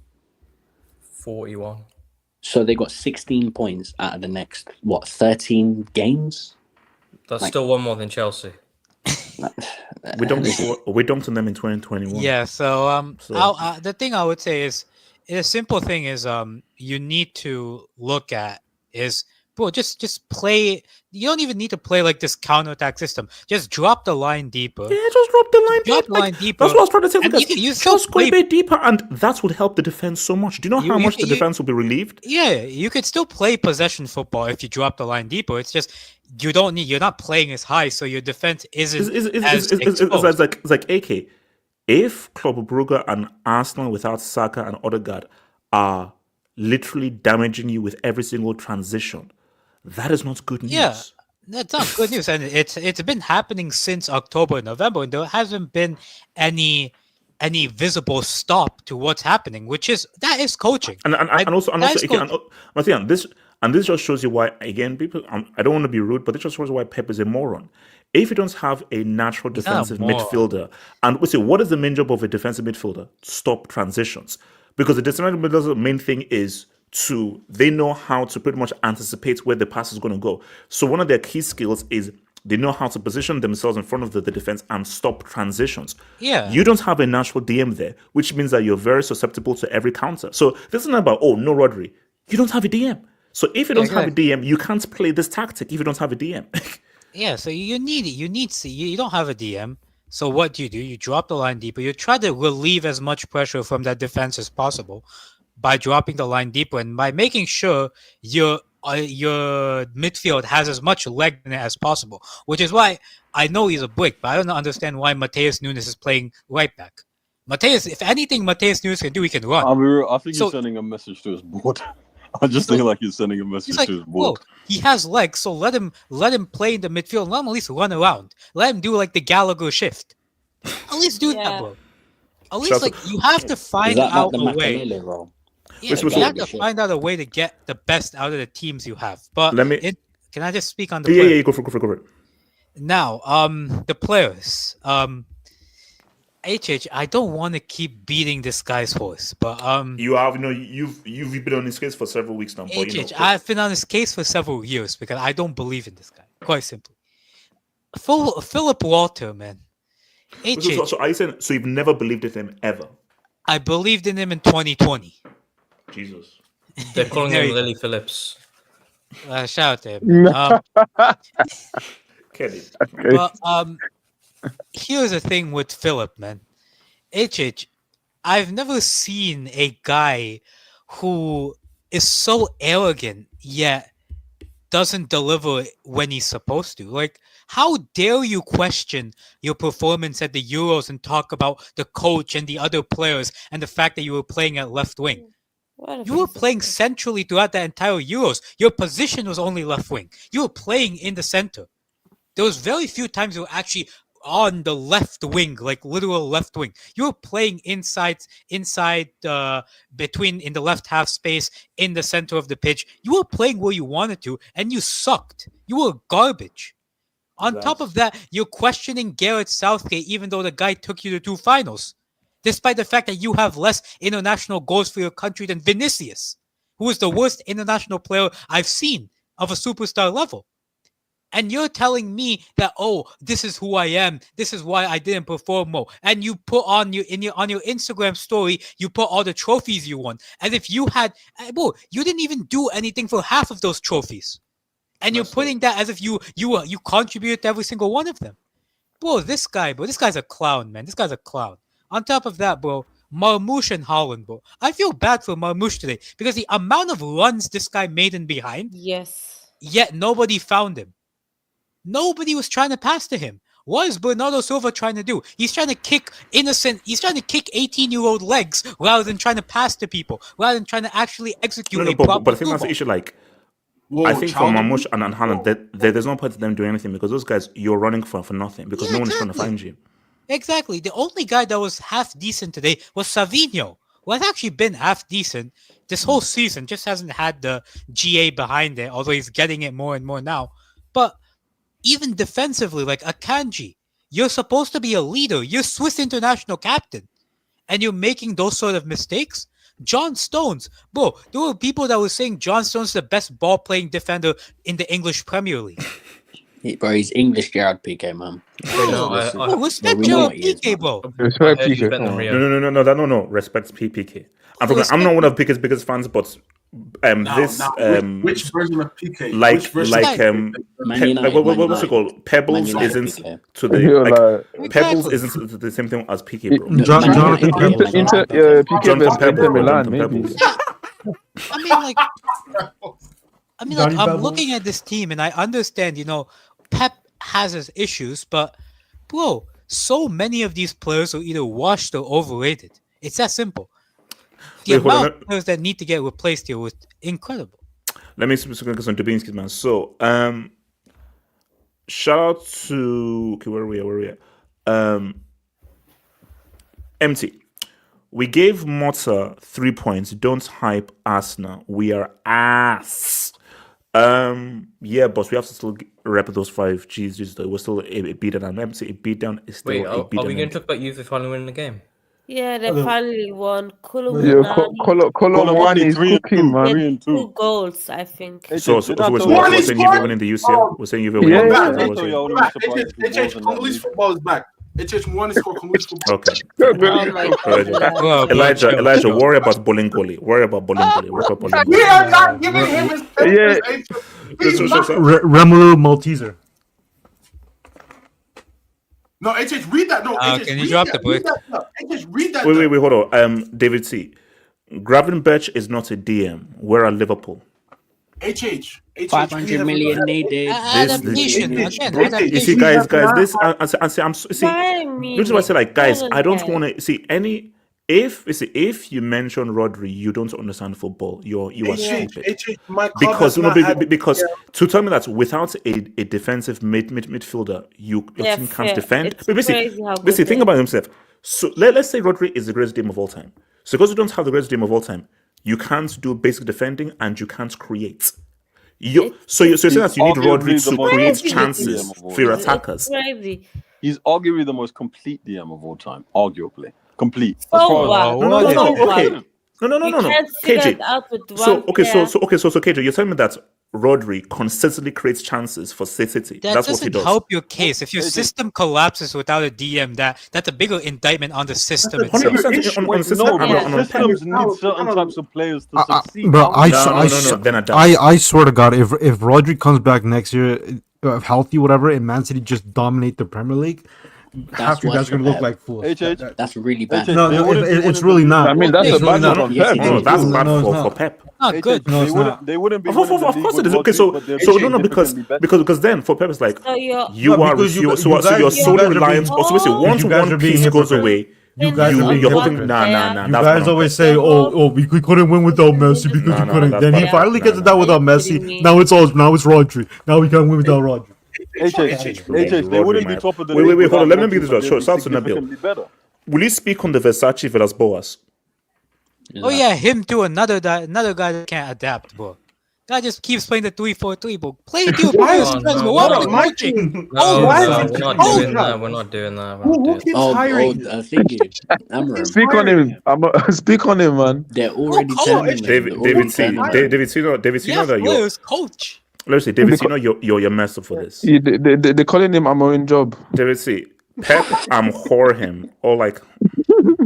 Versace Villas Boas is crazy. No, I'm sorry. Man United fans actually need to just stop being. Man U fan deserves it. I'm whoring.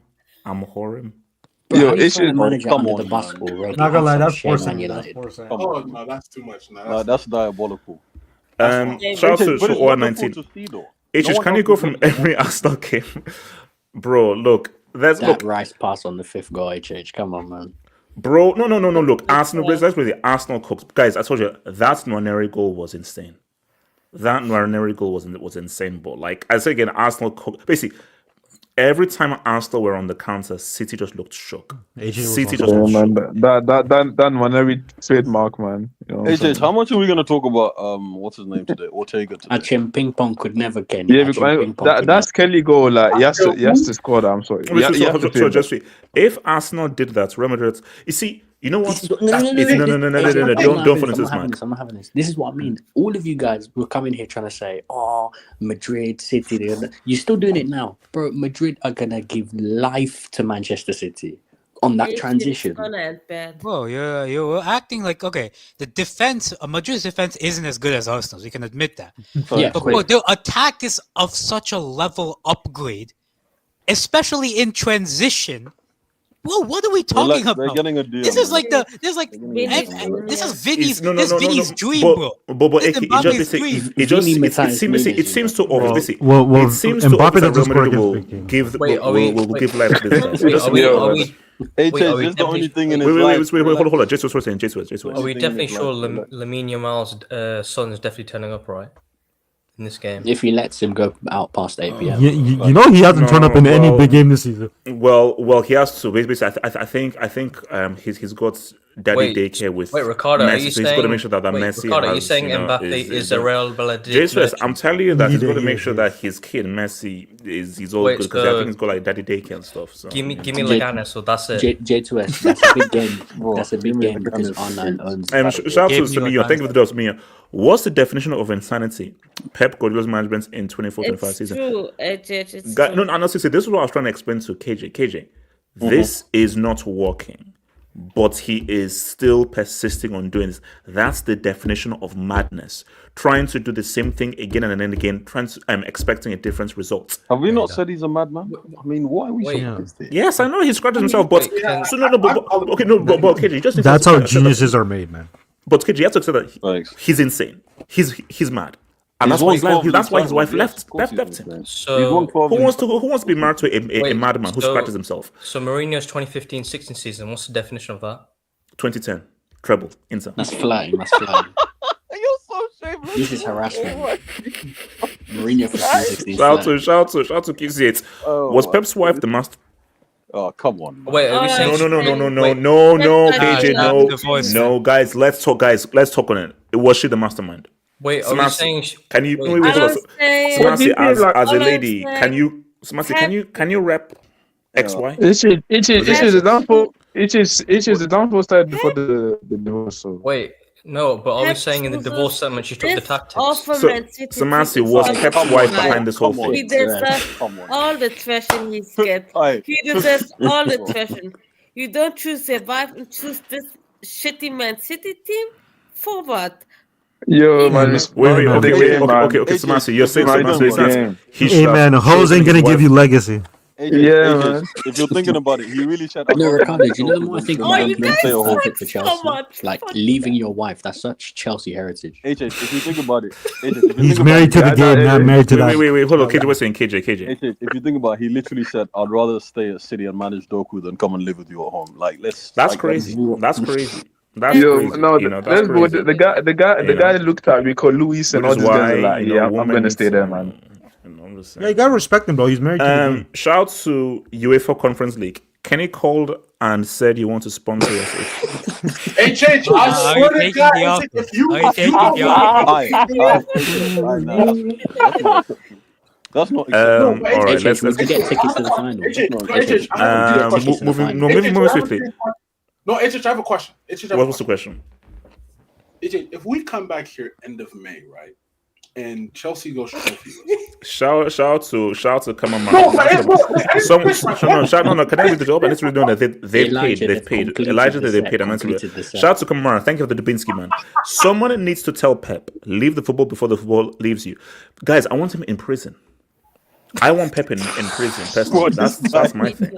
Why do you hate him so much? What did he do to you, man? To you, AK. It's nothing personal. I just want him in jail. No, it's like so.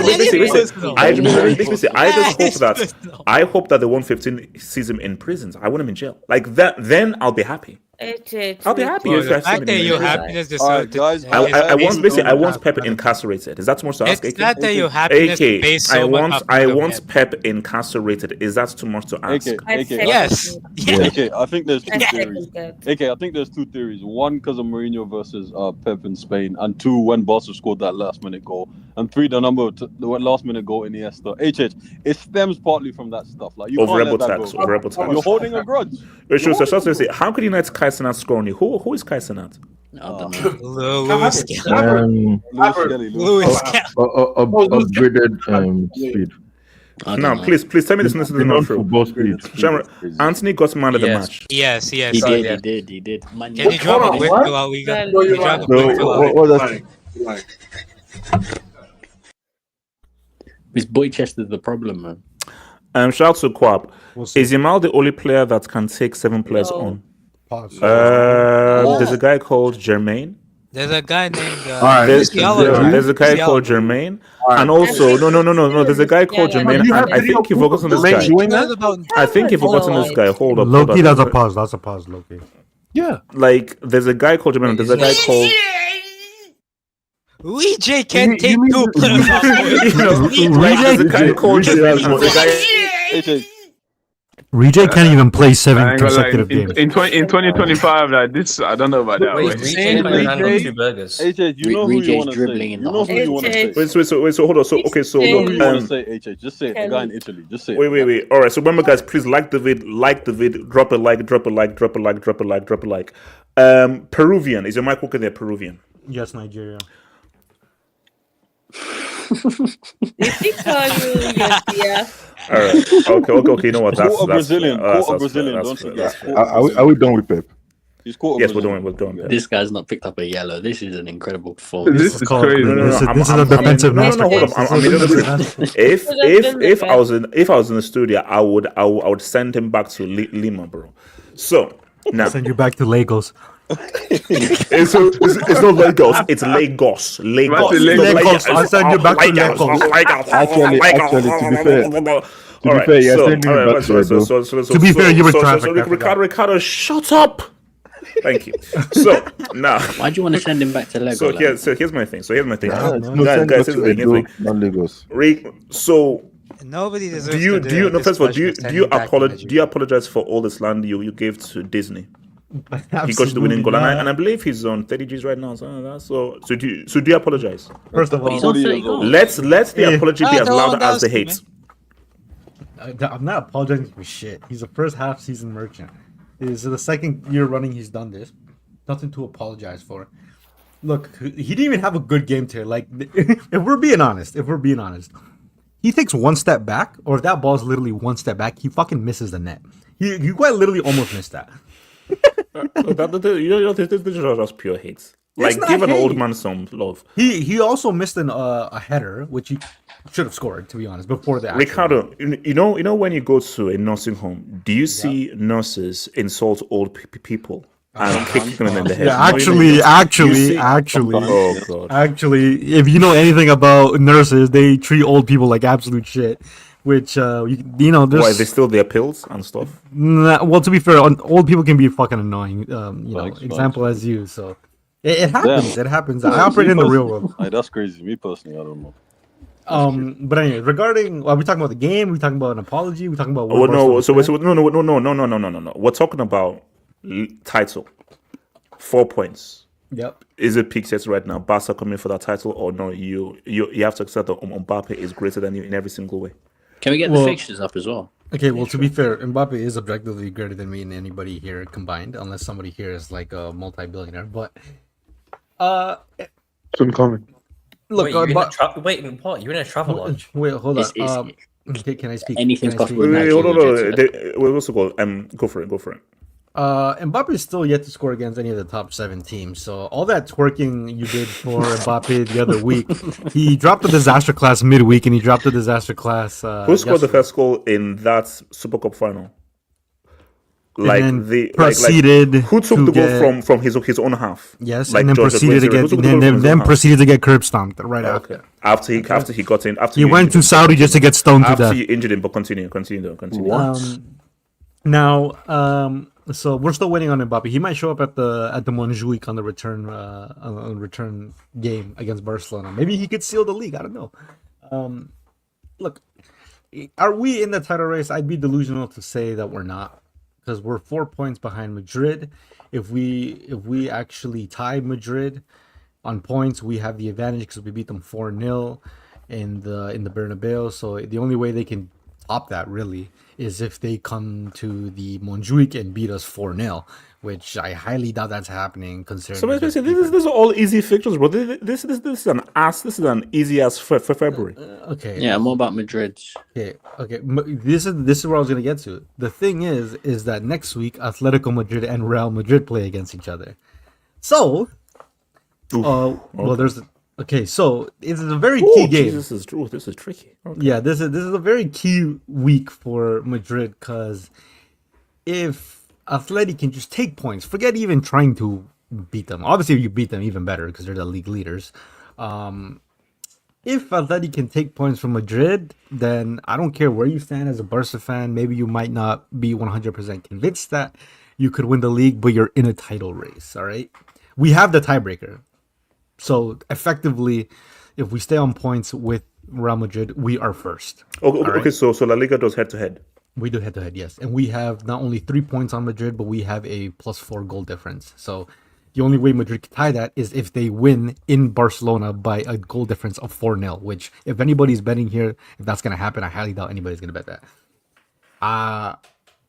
Look, Barcelona today they weren't that good in my opinion. They were better in the second half. But overall, I wouldn't say they were that good. And Alaves aren't really a formidable team.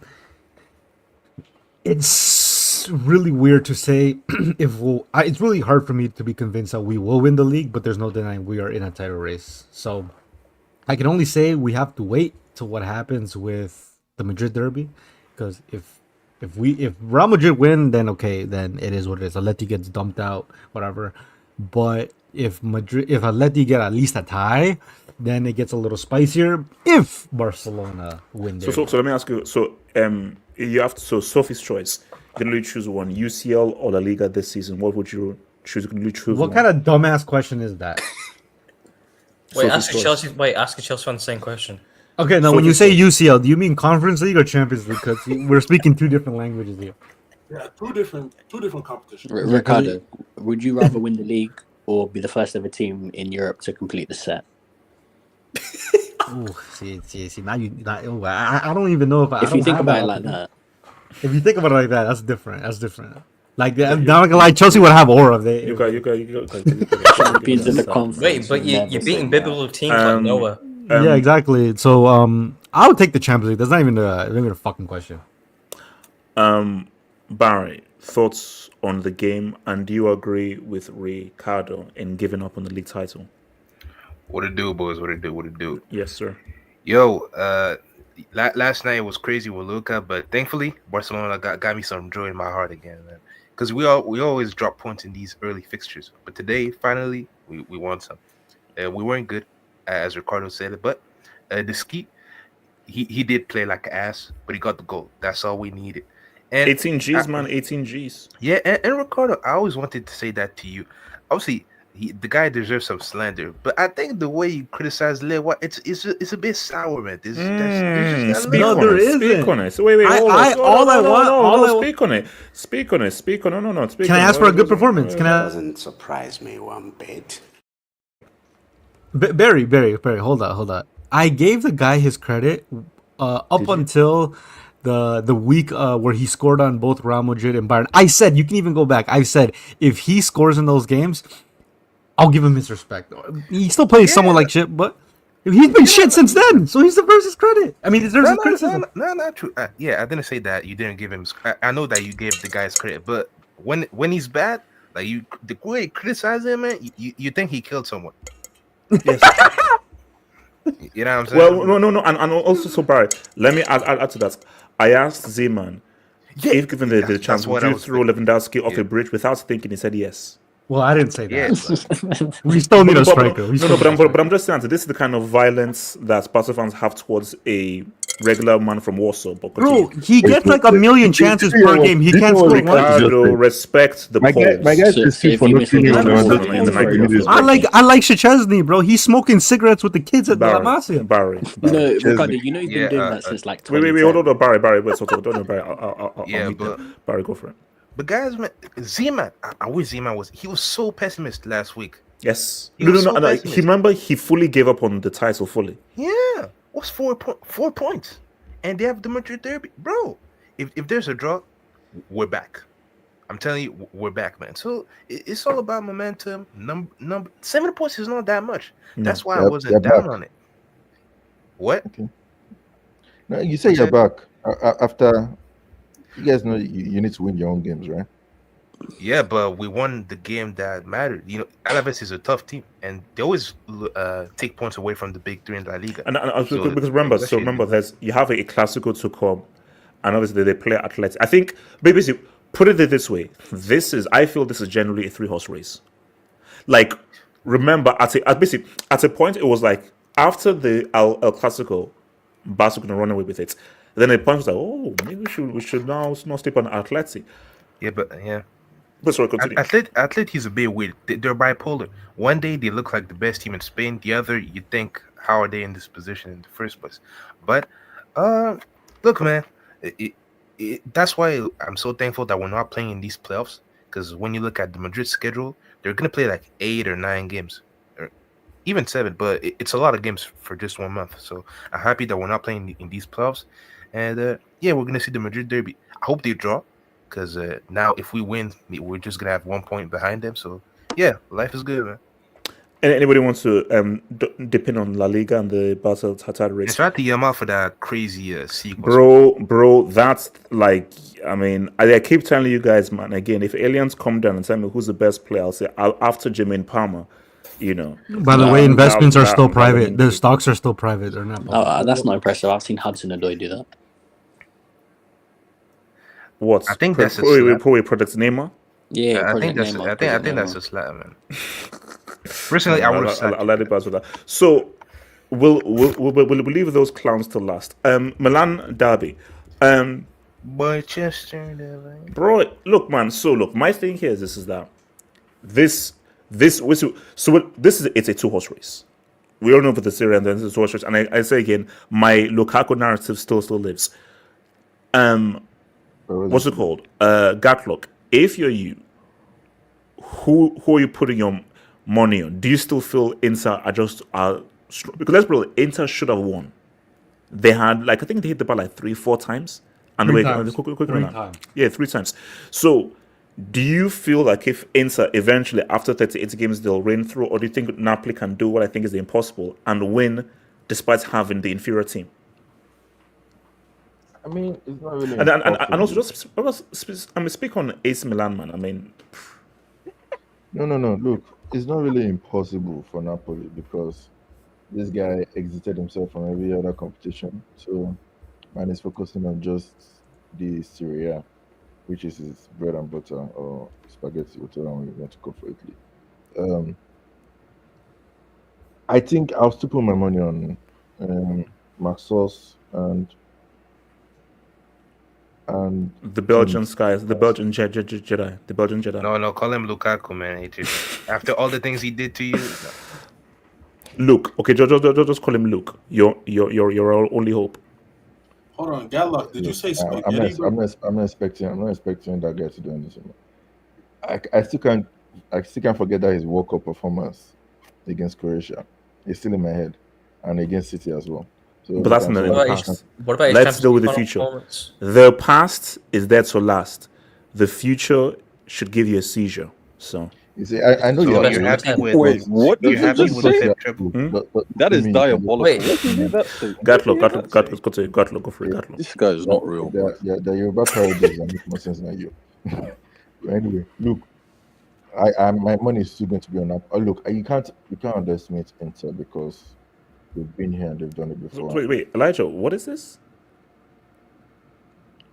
Ignore him. No, so okay. that's why I asked Gatlock. No, Gatlock said it's his bread. No, ignore him. Okay, all right. Okay. I will ignore. So if it's Gatlock, I'll ignore. Gatlock, continue.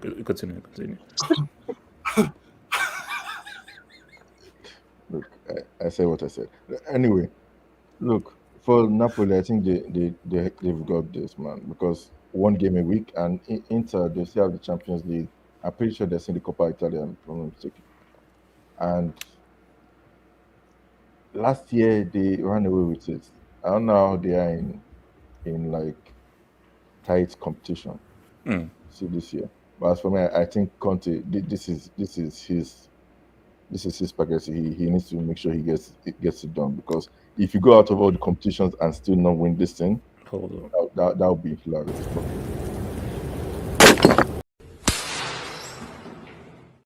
You said this is his spaghetti.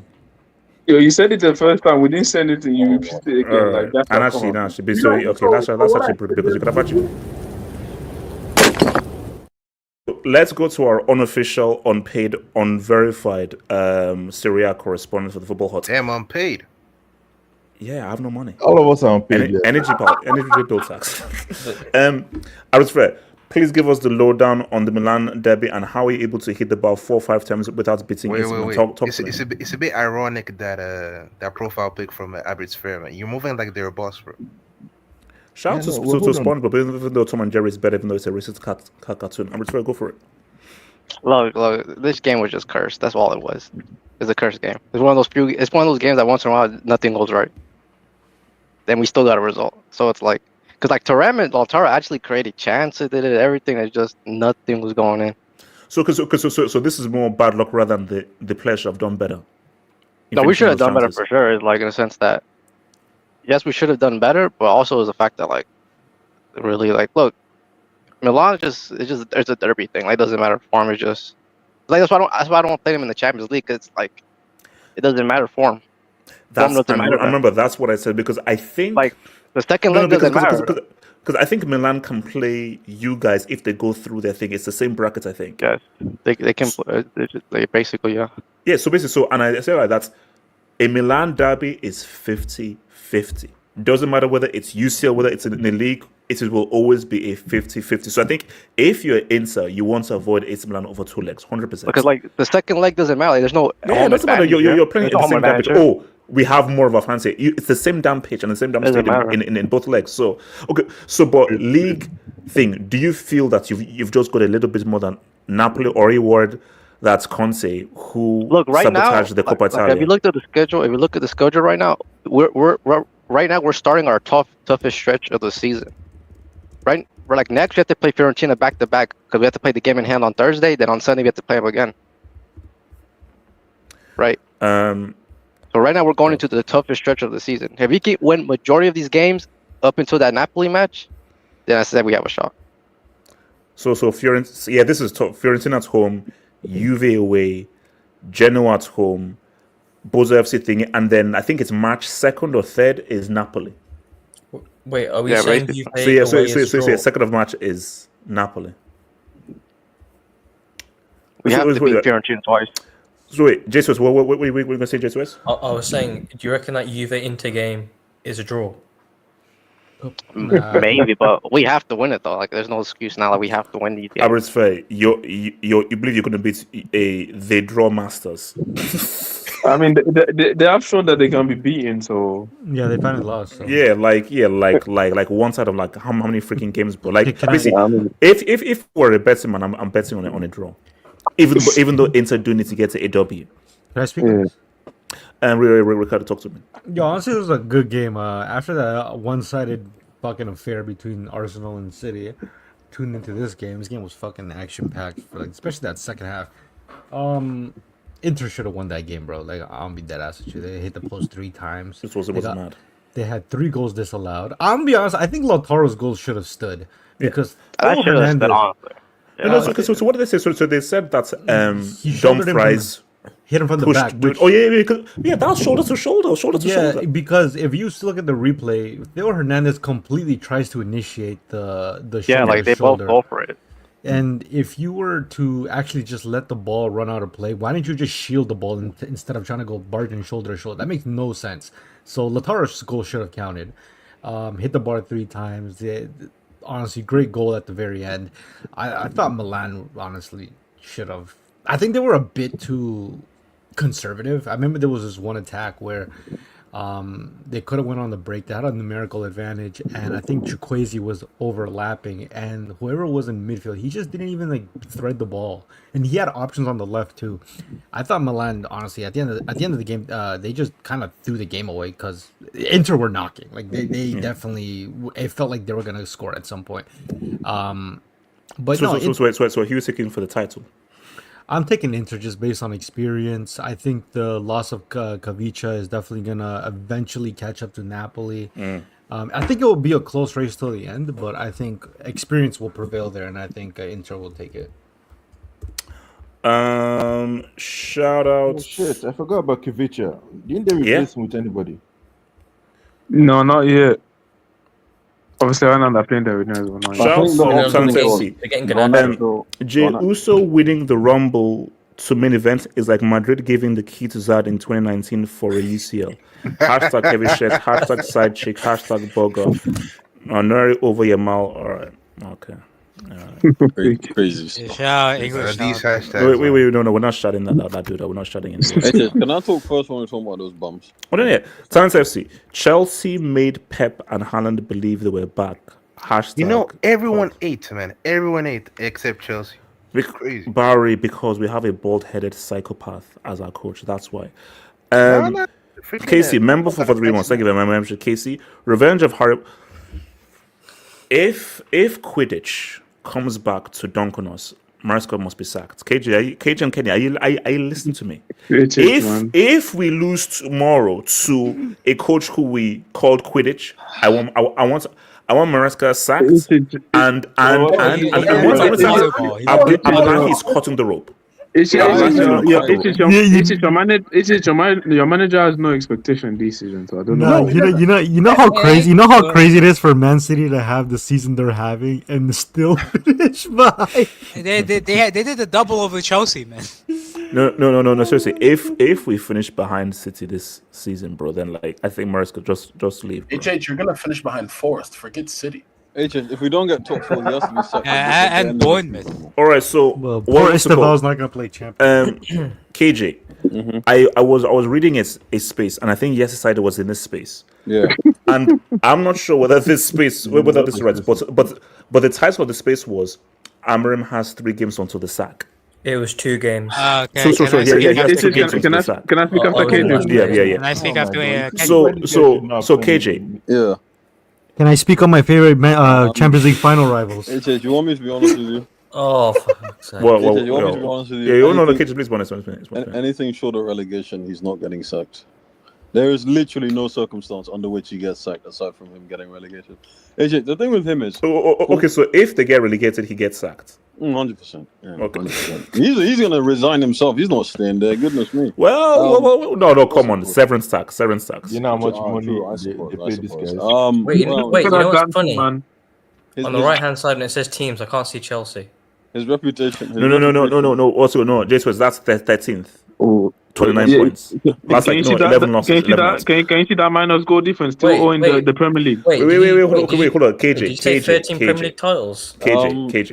Wait, can I hear a question? No, hold on. KJ. What's it called?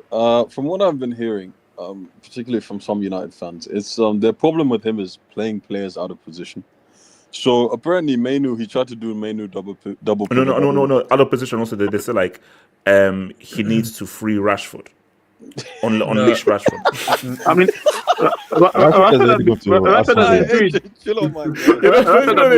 he's been freed, but he doesn't want to go, and no one wants to buy him. So what's it called? He's already in Aston Villa. Wait, Rashford saw as well. So hold on, KJ. From what I saw as well, there's the problem with him. Like I said, I'm playing players out of position.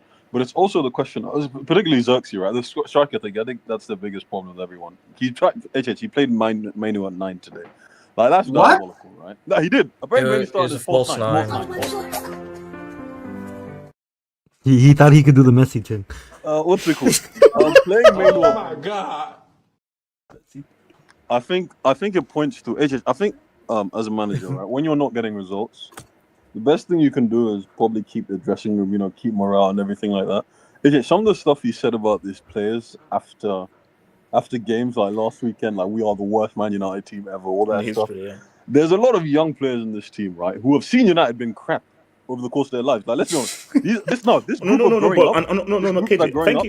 KJ, thank you for bringing up that point, because that was a point that I made, because I said that saying that is not going to work for every player. For some players, they'll take it as a challenge and will have a positive effect. for some other players, that would actually have an adverse effect. So, Amarim, have you assessed that group, knowing that saying that is going to have a positive effect? I agree with that. I think, like I said, he managed a relatively big club in Sporting, but obviously it's not the same level as United. At times, I think he's showing his inexperience, but also he's sort of like losing the plot in terms of like, some of these players, you don't want them, and I can understand that, right? But the fact of the matter is, this January, you can't get half of these players out, right? The best you can do is try and get the best out of them until the summer, finish in a respectable position, whether that's Conference League or slightly lower, right? Or you're going to lose all of them, and on top of that, you're going to sell them in the summer, right? Players are going to see that you don't treat them very well, and when they're coming in, and they're going to be players are going to be reluctant. He's adding to the negativity. Right, what he's supposed to try and do is sort of uplift a team. I know it's difficult in these circumstances, a lot of inconsistency and everything like that. But what he's not doing is helping himself by chopping and changing when the team is already 13th, right? What? No. But do you know why? How is he supposed to uplift Hoyland? No. But KJ, do you know why this is so messed up? Yeah. Amarim is doing what he's supposed to be doing. The issue is that this should happen pre-season. Sure. This all stems to when he was hired. Yep. He's doing what he's supposed to be here to do. Like, you want to have a seismic change and start from scratch. Yep. But you can't do that middle of the season. Middle of the season, you just have to just get results and do it. All the stuff he's doing, this is pre-season stuff that he's doing. So my thing though is that, and also remember, KJ, he's a young manager. Yeah. United, why did you have to hire him mid-season? Why? The thing with them is that I think, as I said, I think in their thinking, they possibly thought that someone else would go for Amarim, right? And they've seen the job he's done at Sporting, and they think, okay, this guy can rebuild a team like he's done in Sporting. I think from his perspective, he has, right? He's underestimated. I didn't want to admit this in the past, but I think he has underestimated just how big the United job is. Yes. In the sense of some of these players, right? You're looking at Ten Hag essentially destroying Ten Hag essentially done is destroyed their finances, right? By spending 250 million combined on Onana, Mount, I think Hoyland and Anthony, I think it was. That's 250 million right there, right? What's it called? An ownership in transition, and an ownership that is doing essentially everything to turn the fan against them, cutting off Ferguson, stopping giving club workers free tickets, stopping the payments to the United Foundation, stopping the payments to ex-players, all that stuff, right? What he's trying to do, he's having to deal with all of that at once. But on top of that, right, he's dealing with players who just aren't good enough to play for Man United. Yeah. Like, that's another thing. They just aren't good enough to play for Man United. These guys, right, regardless of system, regardless of manager, right, regardless of form, right, they just aren't good enough to play for Man United. And how a super club of this stature has got to this point is almost beyond me to an extent. Like, when you're talking about the biggest clubs in the world, you're talking about Bayern, Man United, Real Madrid, Barcelona, right? If you ask anyone. Thank you. Wait, hold up. KJ, wait. No, I like this KJ guy, man. He speaks no, KJ. First of all, you're missing some guys in blue from West London. But KJ. Yeah. Do United still belong in that category with Barca, Bayern, Real Madrid, and then Chelsea? As a brand, yes, they do. As a brand, Guys, this isn't Half Hope's brand business channel. This is Half Hope's football hot. No. Here's the thing. If this was Half Hope's business brand, then of course they did. But this is Half Hope's football hot. So as a football club, are they in the same category as Bayern, Real, Barca, and Chelsea? Oh, okay. No. Somebody just said that Barcelona is not bigger than Liverpool. Okay, them man, trolling. As a team, we can talk about Barca's struggles. We can talk. All respect to Liverpool, though. All respect. We can talk about Bayern's struggles, right? All of these teams, right? All these teams, they've never been mid-table, right? When was the last time Barcelona, Madrid, or Bayern was mid-table? Like, it's insanity, right? A team with this level of resources and level of pull, right, in terms of managers and players, should not be in this position, right? But this just shows that no team is big enough to ever be in such a position. That's one thing. Football is a humbler. Football humbles the crap out of you, right? And right now, Amarim is being humbled, but like I said, he's not helping himself. One, by the constant changes in personnel in certain positions. Just play Xerxes up front. You don't like Hoyland, don't play Xerxes says he's a 9.5. Exactly, he's rubbish, but he's the best you have right now because you said Rashford isn't it. That's another thing. Okay, so KJ, you trust a 9.5 as your finisher and striker? You trust that? HH.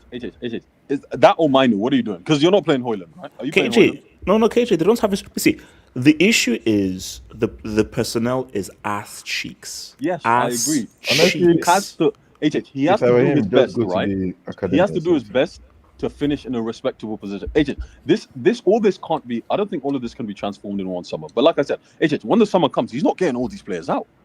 He's getting maybe 50 to 60% out if he's lucky. But some of these players are on big wages. Some of these players, someone has to buy. -6 goal difference. Defensively, they're rubbish. I mean, it's just. I mean, it's not a surprise. Wait. Can I speak on this? Wait, no.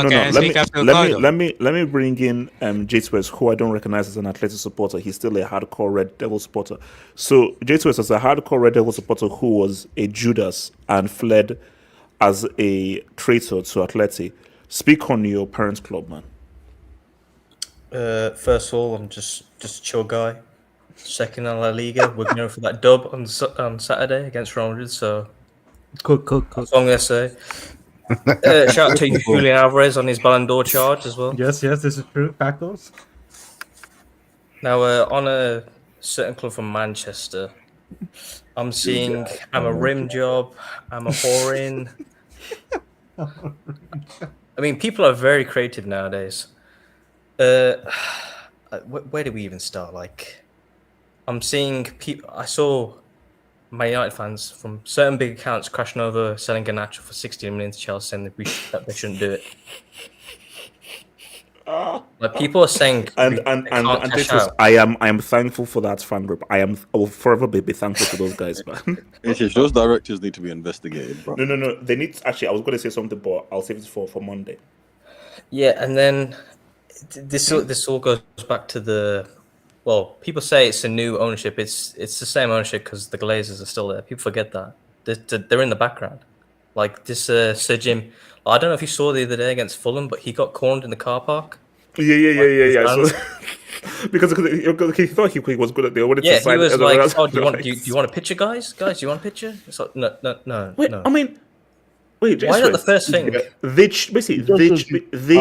Basically, you are so out of the loop. You thought that with everything that has been happening, with all the costs that you've been doing to Fergie, to what's the other guy?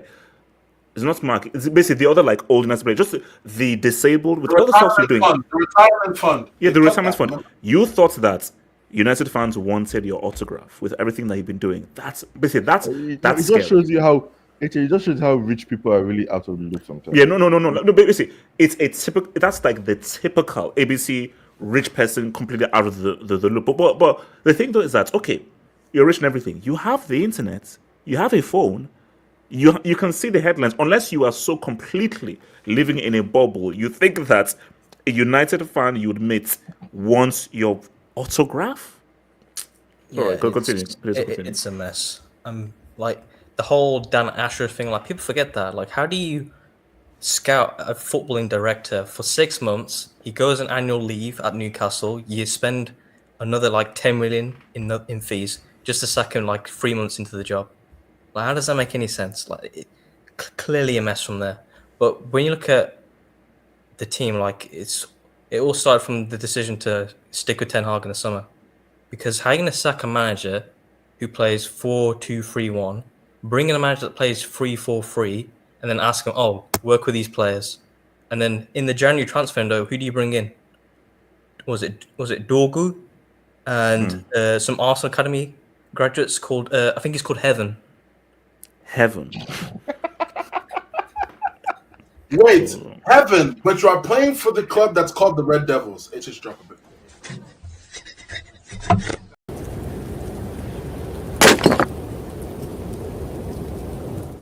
What's wrong with this club? And now we're also seeing links to Liam Bailey.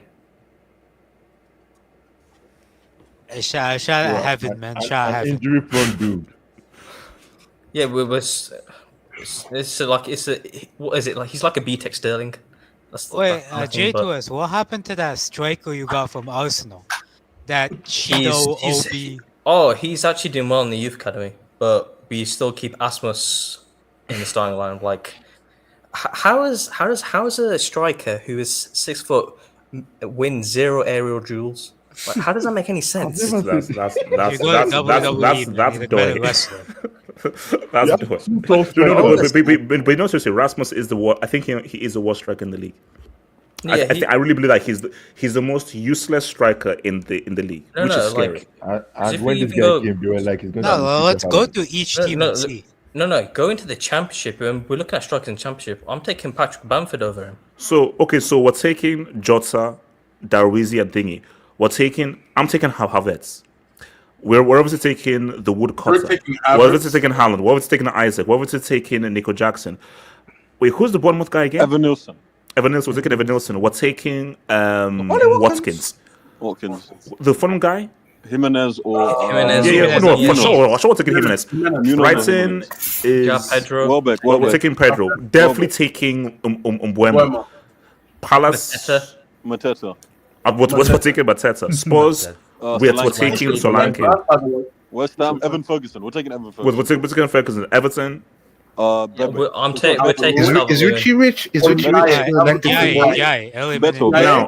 Now, who's the Wolves guy? What's his name? Strand Larsen. We're taking Strand Larsen. Are we taking Strand Larsen? Yes. We're taking Strand Larsen. We're definitely taking Vardy. We're definitely taking the lap. And who's the Southampton guy? Armstrong. We're taking Armstrong. Bro, we just went through the entire league, and United have the worst striker out of all 20 teams. That Atalanta scam job, 75 million, 9 goals in Serie A. Okay, let's Wait, can I ask a question? Wait, UCL rivals. J-Swiss. Yeah. See, the whole problem. People are beefing Amarin on starting Maino at false 9 today, but I'm like, people have been complaining about the choices. We played Xerxes there, and we played Hoyland there. What difference have they made for the whole time they've been there? McMini's not wrong. I'm pretty sure Guardiola's got 100. It's not even a joke. Most people are taking Guardiola over Rasmus. Do you know this season, Lissandro Martinez has more GA in the Premier League than Hoyland? Wait, hold on. Yay! And I'm also pretty sure Edison, the goalkeeper for Man City, he's got the same GA. Is there a possible technique by Rasmus Højlund? Oh my god! So the short defender has more goals than the tall striker. Yeah. Yes. Wait, hold on. What's it called? Ricardo, talk to me about United. Manchester United. Look, I'm gonna be honest. I'm at a point with United where I actually don't even hate these guys. So, real quick, bigger fall, Milan or United? It's been a long fall for Milan, like in terms of length. I mean, obviously United as well. But I think United has taken a steeper dive in a shorter amount of time. And look, 10 years. How steep is it? And look, they've won a league title more recently. I'll give them that. Milan last won the league in 2011 and then won it in like 2021 or 2022. Okay. Ricardo. Look, I'm at a point right now where I actually feel bad for Manchester United. Like, I actually feel. I know some of you guys are like Arsenal fans, some of you guys are Chelsea fans. This is a club you competed with in the past when you were a childhood, and with Ronaldo, Tevez, Rooney, they were inflicting childhood trauma on you guys. But I feel bad for these guys, and I feel bad for the fans because I do agree. Ricardo, think back to 23 when Anthony scored and how they treated you. Do you still feel bad? Look, I don't care. It was fucking Bro, we let Fred score on you. Bro, we let Fred dance. It was fucking Europa. I didn't care. No, I feel bad. It was bad. Look, for what's his name? RDS, YSK, even J2S. I like these guys. I feel bad because you got to tune in, week out, and for the last 10 years seeing this disaster. There's United fans that exist that I've actually never seen them in their glory days. That's the crazy part. That's crazy. Look, I think that I was talking about this the other day with one of my boys. He's an Arsenal fan. We were just talking about United, how fucked they are. I think this Amarim, what the fuck is the Amarim guy? He's honestly digging a grave that he's not going to be able to recover from. And I think I don't even just blame him. I actually blame the owners. The owners are Ineos, right? Yes. Yeah, because first of all, in my opinion, this is just the way I see it. Oh, Ineos only own 25%, but they're head of football operations. Is the cliff, yeah. Okay, so I mean, I'm assuming by their role, they definitely have more say in terms of the actual sporting output of the game. I didn't think signing Ten Hag was bad at the time. I thought it kind of made sense. He had a little bit to his name. I think it was a bit weird to just buy his former players, because a lot of those players are just Ajax players that he had like a one Champions League run with, right? This dude was pushing for De Jong so much, man. Yeah, so now in retrospect, we should have sold his ass. But no, because I think the whole idea was that Ding Dong was the heart and soul and the nucleus of the team. He was to Ten Hag what Rodri is to Pep, essentially. That's what he was trying to aim for. I thought, personally, I believe that United should have given him more time. And the reason why I say that is because there was no better option for Man United who could fix this in a short term. So United, in a sense, have to play the long game for this. But when you sack the guy and you bring Amarim, who plays completely different football, like they don't even play the same level of football, same style or whatever, it's different philosophy and everything, different setup, you're still stuck with Ten Hag's players. And when you see that Ten Hag purposely bought these players to play a specific type of football, a specific brand of football, you are now working with the personnel of your previous manager for a completely different system. So, but Ricardo, on that point though, doesn't it now make sense to? I know it's a risk because someone can get it, but from what you just said, doesn't it make sense that we have to hire him and give him a preseason? We can't hire him, Ten Hag's main core players, a guy with a radically different strategy, and think that what we're now seeing was not going to happen during the season. I do agree that the sacking, the timing was horrid. Maybe they could have kept with the interim manager. Who was it? Was it Van Nistelrooy?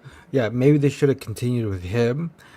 But my thing is, it still comes down to the fact your personnel, and you have bring a manager with a complete different philosophy. So it doesn't even matter when you technically give Amarin the job, because I highly doubt Manchester United, the people who control the finances, who are actually going to put money into this squad, they're going to reinvest a fuckload of money again on another manager that probably has less pedigree in terms of accomplishment than what Ten Hag had when he came in. Like, let's be honest, the only pedigree that Amarin had, if I'm not mistaken, was his last league title with Sporting. But that's it. Like, at least Ten Hag. What Amarim did at Sporting was harder than what Ten Hag did at Ajax, though. Well, I'm saying he didn't have the record. Well, he didn't have the record in Europe. That's what it is. He didn't have. Okay, but I mean, you were talking about Manchester United, who are trying to come back to the top. I'm pretty sure that run in the Champions League with that squad that he had with Ajax probably meant a little more. 100%. Like that was key. Yeah. So Tina lost to Spurs. Yeah, yeah. It might be a Madrid tax in there because, like, oh my god, he beat Real Madrid. But how does United get back? Because my thing though is like, I'm not gonna lie. You would think, I personally think, in my honest opinion, sacking Ten Hag for Amarim, I can only say this from what I see it now, wasn't a situation where it's like, okay, one step back, two steps forward. I think this is just like two steps back and like maybe one step forward. I'm not saying that Amarim can't do something, but given the behaviors of Manchester United, the way they just sack managers when instant success doesn't come, I can't expect success to come for Amarim because there's no level of patience in this club. Especially for a manager like him, a young manager. Like, if I'm being honest, if they really want success, you have to give Amarim, like, bro, in my opinion, give him a minimum of 5 years, like, because and you have to support him. Yeah, that's the thing. You really, because if you only meet him halfway, it's not going to work. The only way this works is if you support him all the way. Yeah, every and step like, of the way. and this is the thing. It's like we can look at it two different ways. For example, Liverpool, they wrote out for Klopp. Okay, now granted, Klopp had a little more credit in the bank because of his time at Dortmund. He's actually won stuff, made a Champions League final, blah blah blah. Right, so it's not the same. You can't judge it on the same metric. And then the other one is someone like, I don't know, maybe it might be not a good comparison because they're not ran the same way. But even Man City, they literally built everything to attract Pep Guardiola.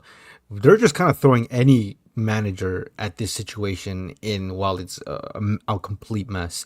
I think they need like a 5-year commitment to a manager, regardless of how bad it gets. Because I think what KJ said is right. I think he's completely underestimated the magnitude of Manchester United club, and I actually don't think he's doing the right thing by saying this is the worst squad in Manchester United history or whatever. No, but it doesn't matter if it's true though, because if you're gonna go into the transfer market and you outly saying that, okay, if you're saying this team is ass, then the player by default are ass too. They're not of Manchester United quality. Now you can argue, are they generally of Manchester United quality? Then no, because Manchester United have historically been successful. But if you're telling me over the last 10 years, is this Manchester United quality? Yeah, technically it is the last 10 years of what we've seen. But if you're gonna be saying this about your players, or at least subliminally saying it about your players, and everybody's watching Manchester United, so you know who the shit players are. When you try to offload these guys, you're not gonna get what you want, because you've literally effectively just reduced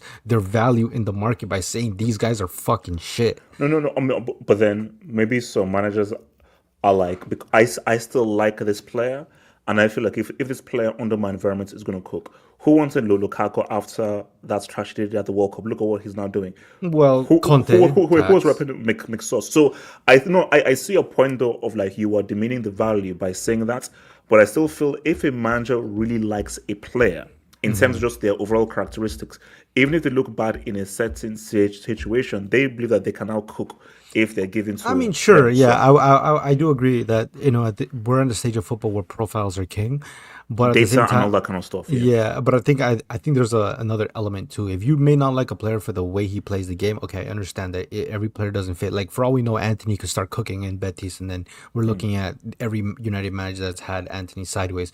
But at the same time, I don't think Rashford was just criticized for his game. I think he was criticized for his mentality and his work ethic.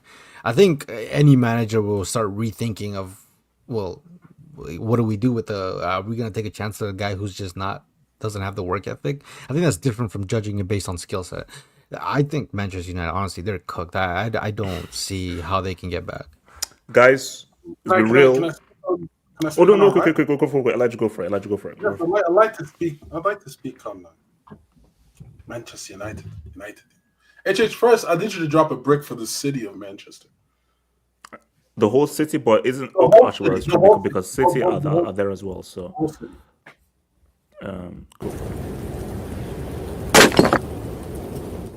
it. Like, what's really the main issue here? What's really the main issue here? It's more for me, and I've been telling some friends this. It's more back office, front office, than it really is management as well. Because one, I do blame the Glazers for running all of their franchises to the ground, including what they have in Tampa. They're just jokes. But I really blame also Ineos for its incompetence, because with the cost cutting and everything that they're doing more damage than they are trying to do good. Yes, Man United. Well, they have to balance the books. But at the same time, you need to adjust the matter at hand. It's horrible, horrendous PR, but we don't know what the budget looks like. Maybe they have to cut those costs. But then on the other hand is that you have a guy in Cash App Miro on 300k a week, another guy called MBE on another 300k. And who should be? But exactly, I was about to say, Manchester United have not made a profit. I read in the New York Times they had not made a profit since the 2018-19 season. Now, ouch. If you are having people like Cash App Miro on 300k, and you had Rashford on what, 325, 350, bro.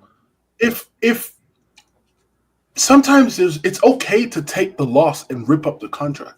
Sometimes it's okay to do that, because you're going to end up finding a talent that's worth that money somewhere down the line.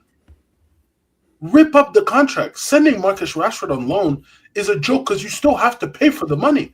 Even if Villa is paying 60% of but its... my thing is that how much is it going to cost to rip out that contract? That's the thing. What are those numbers like? AJ, she has 4 years left on his 3 or 4 years left on his deal on like 350 grand. You see where the idiotic... That's like 50 million pounds. 50 exactly. million pounds. Why are you giving that type of money to somebody who isn't performing on a week-to-week basis? They gave it. No. I think basically with Rashford and with Rashford and Casemiro, they're screwed because the stupid thing was given them because Elijah, you can't rip up that is too expensive. To rip up that contract is too expensive. They gave Rashford that contract season after he scored 30. They keep making all these stupid decisions, and honestly, a part of me feels like it's the fans, especially the ones at Old Trafford. Rashford at the time was after that purple patch season that Rashford had. They're the ones that 30 is not a purple patch. Come on, man. Yeah, it is. You can say the Bruno extending Bruno last summer. KJ, you will remain on that hill. It's a purple patch. So Gatlock, purple patch. Continue. After a purple patch season, stay on that hill, man. They gave Rashford that 350, and that was the crazy thing because and then Casemiro given how old was he? 30. Yeah, and honestly, Gatlock, Perez played them like a fiddle. Perez, he played those guys like a fiddle. So, this is the 3-time UCL winner, a great DM. He's still amazing, and people and United were like, oh my gosh, we still have the pull, man. We got one of Real Madrid's main guys. And that's the stupid thing, and that's why I keep saying them means all these guys like shout out. Why am I even shouting them out? These United guys on Twitter and on this on YouTube, they'll feed into this stuff. Oh, they got Casemiro, got Rashford. They got Goldbridge, all those guys. Lenny Euro. They can't see the forest behind the trees. They don't understand what they're looking for. All these players that they were signing, like how they got Ronaldo, and that's the thing. Ineos not even Ineos, Glazers, they were smart. They know what they are doing. Let's be honest. These guys, they are not taking an L. These guys are business people. Feed them the superstar, put him in a lot of wages. The fans will buy their shirts, they'll do everything. And no. Wait, and also like Gatlock, case in point, these guys are fighting for Garnacho. And these guys celebrated because they didn't sell Garnacho. It's astonishing. And you know that, and Gatlock, there are still some people within the United thing that still believe in Rashford, and people feel like it's wrong and Rashford is the future. I don't know if you've seen, but there's a lot of people that are hammering out because Rashford's been sold. It's the Rashford FC fans. It's the same thing. It's the same thing they did for Mount. It's an England team. It's the same thing they did for Mount. And being a United team that has won for so many times, they are used to a superstar. The problem is they just can't realize that there's no superstar in this team.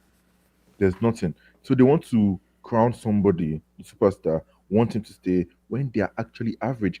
You've been waiting for over a decade, almost a decade, for Rashford for someone to unlock Rashford. Bro, I'm sorry. If there are many keys that haven't unlocked you, it's over. Nobody's going to unlock you. But I don't understand this. It's not no one it's crazy. No, but they Real Madrid baited them into paying 60 million for Lenny Euro because they saw everybody going for Lenny Euro, and now you see him getting turned inside and out by literally every winger. He's on 120 after one season. He's on 120 a week. No, Blake, you know, there was something that even made me laugh. I was something one of you guys was talking about. United like to look at everybody else and not focus on themselves. You're getting Amorim because somebody else could take him, bro. Think about no, because you know what it's a flex. If United win the bidding war, we're still big time. So rather than what do you actually do? No. This is what everyone wants. Let's get them before everyone else. But basically, you don't know what it was. It's I call it the Mudryk complex. It's the Mudryk complex. We didn't need Mudryk, but getting Mudryk was sort of seen as this big W. And now we now find out that the guy takes drugs and needs to be shipped to Kiev.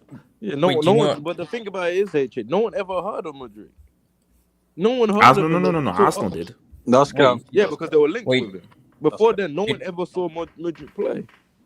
What do you persuade the sector on the two Champions signings. League? What made me laugh is I was listening to Talking Tactics, and bro, I'm not surprised you didn't laugh. When Daniel laughed, I laughed simultaneously. When Carl said that they are still paying for Anthony, like that shit made me laugh. Yeah, he They got are still mad at paying the for match Anthony today. up to now. He got mad at the match Like- today. No, Wait, and honestly, Anthony may not even want to return, but then he needs that money. He needs that Wait, check. do you know How some of the do you United fan spend base? 90 plus?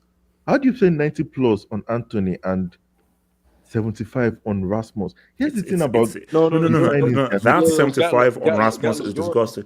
No, wait, Jace was saying. Yeah, what sums up this Man United face in one thing is this whole Harry Maguire thing. Because let's not forget about a year ago, or 2 years ago, everyone wanted Maguire out. And then what have we seen over the last few months? Give him a new Oh, contract. Maguire. In a back three, Maguire's the best. Oh, look, we've renewed him for a year. He's on 190 a week now. Look. I think what this just shows is that Amorim, he has a huge job on his hands, and I'm not sure he realizes He's cracking how tough this is going to be. Hold on. Elijah, wait a second. Elijah, wait a second. No, I was gonna say it would have made more sense if he came in the summer. I just felt like he just took. But but remember, he said it was a take it or leave it scenario. Basically, that's what for me. I fully blame United because Amorim wanted to come in the summer, but United said no. Either you take it now or you're not going to have it again. Yeah, and this was his big opportunity. Wait, do you know I see. Hold on. Wait, hold on. Elijah, listen, Elijah. No, I was gonna say. So if he doesn't take the job, who are they going to hire? Carrick? Elijah. Elijah, that's exactly what I wanted to say. That's exactly what I wanted to say. Bro, I'm sorry. Who the hell do you think you are in 2020? Exactly. You're not a club. You're a brand. That's here's the thing. And that's why I blame This is what I keep trying to explain to my brother Terry Flores. I understand United, the brand. I get that. United, the football team, is irrelevant. And they should stop moving as if they're this relevant team that's of any consequence. United, you've been garbage footballing-wise for over a decade, and you've been living off of the hard work of Fergie. All this branding, retweets, the kind of thing we care is Fergie's work. But as the years go by, you are slowly undoing all the work that Fergie did. Let's be honest. Let's be honest. Since let's say maybe Pogba, who in their prime have United actually signed? In their prime, a top player in their prime. That's a defensive midfielder being in their prime in their 20. So Anthony wasn't in his prime. Realistically, Casemiro should have been in his top prime. player in their prime. Wait, hold on. Realistically, Casemiro 29-30 for defensive midfielder isn't old. No, but I'm saying it isn't old in terms of age, but yes, physically he was skint, but because he had to hold that together for his years. He wasn't in his prime. No, he's not in his prime if Real Madrid are willing to offload him. When Real Madrid are willing to offload a player, Di Maria was finished. That's the only one. Let me hold on. So do you think Amorim is the right guy, or he's going to be the next one to be sacked? And there'll be another. I'm gonna be real with you, HH. I think he was. I was gonna say, you're cracking under pressure when you're playing Kobe Manu as a false nine. All of us could have told you that he was not gonna work at false nine. No, but Blake, what's he supposed to do? You're a young manager coming in a completely dysfunctional team that's not your own in the middle of the season. I don't put this on Amorim. I put this on the management, because I promise you, in that interview they said that we want to start from scratch and come to completely build this team, and I want to have standards. The guys you want to have out. But the stupidity is the stuff he's doing is the stuff you do in preseason. So Amorim thinks that this season is from Amorim. Let's just be real here. We like to joke and laugh half everything. They're not going to get relegated because the teams below are just much worse. So this season is a write-off. So what Amorim is doing is that this is a free hit. So this is just about out. But which is all fair and good. But what you're doing, you don't do it mid-season. Even if it's a write-off, you shouldn't be doing this stuff in the middle of a season. You are moving like you're in pre-season, the way that you're moving. Can I ask you a question? It's not even middle of the season. This guy came when November. That was very close to the early part. Do you know what the scary thing is? They said to Amorim in November, it's now or never. So that clearly indicates they must have told him there was a plan for the January transfer window. There has to be a plan. What is the plan? Dogu, heaven. That's it. crazy. No, but I got. Wait, Blake. What's the question, Blake? Okay, so I got a question. Yeah, have you guys noticed that every time someone leaves Man United, their career gets revived? Literally, everybody that's leaving. Well, Sancho, it was revived up until certain points. Now I'm not too sure. Okay. Like, everyone's career. Scott McTominay looks like he would be the best midfielder at Man United if he was still there. Everybody that's Serie. That's Serie. Everybody that's gone to Serie from any other league has done well. No. But basically, for me, I just think that's for. I'll tell you right now. I think I still think he's a very good coach, a very good tactician. But I think that, and this is just why people are so stupid, all because you turned around Sporting Lisbon in the Portuguese league doesn't mean that you come to them around. Because I don't think Sporting Lisbon spends 10 years of being decayed, destroyed, and completely raped from inside out, which is what has happened to United for the past 10 years. Jesus. True. They were bad, AJ. They were far off Benfica and Porto. That's part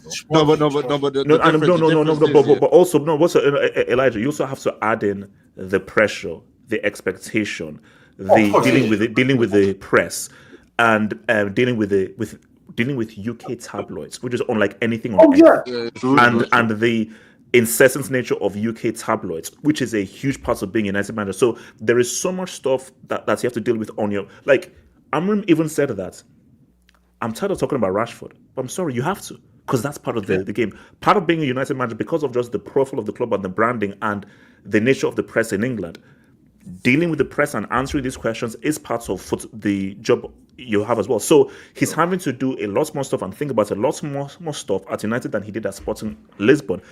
Can you handle this with yourself as a manager? Even when Mourinho came to Chelsea, he didn't have to deal with all this crap, right? He didn't have to deal with all this crap. And also, there was an expectation based on Abramovich and what to do with the money. But Chelsea, like the United situation, it is so effed up.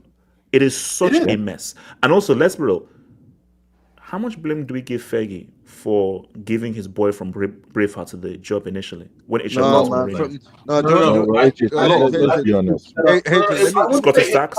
Let me give you a equivalent. Hold on, Blake. Wait, say Blake.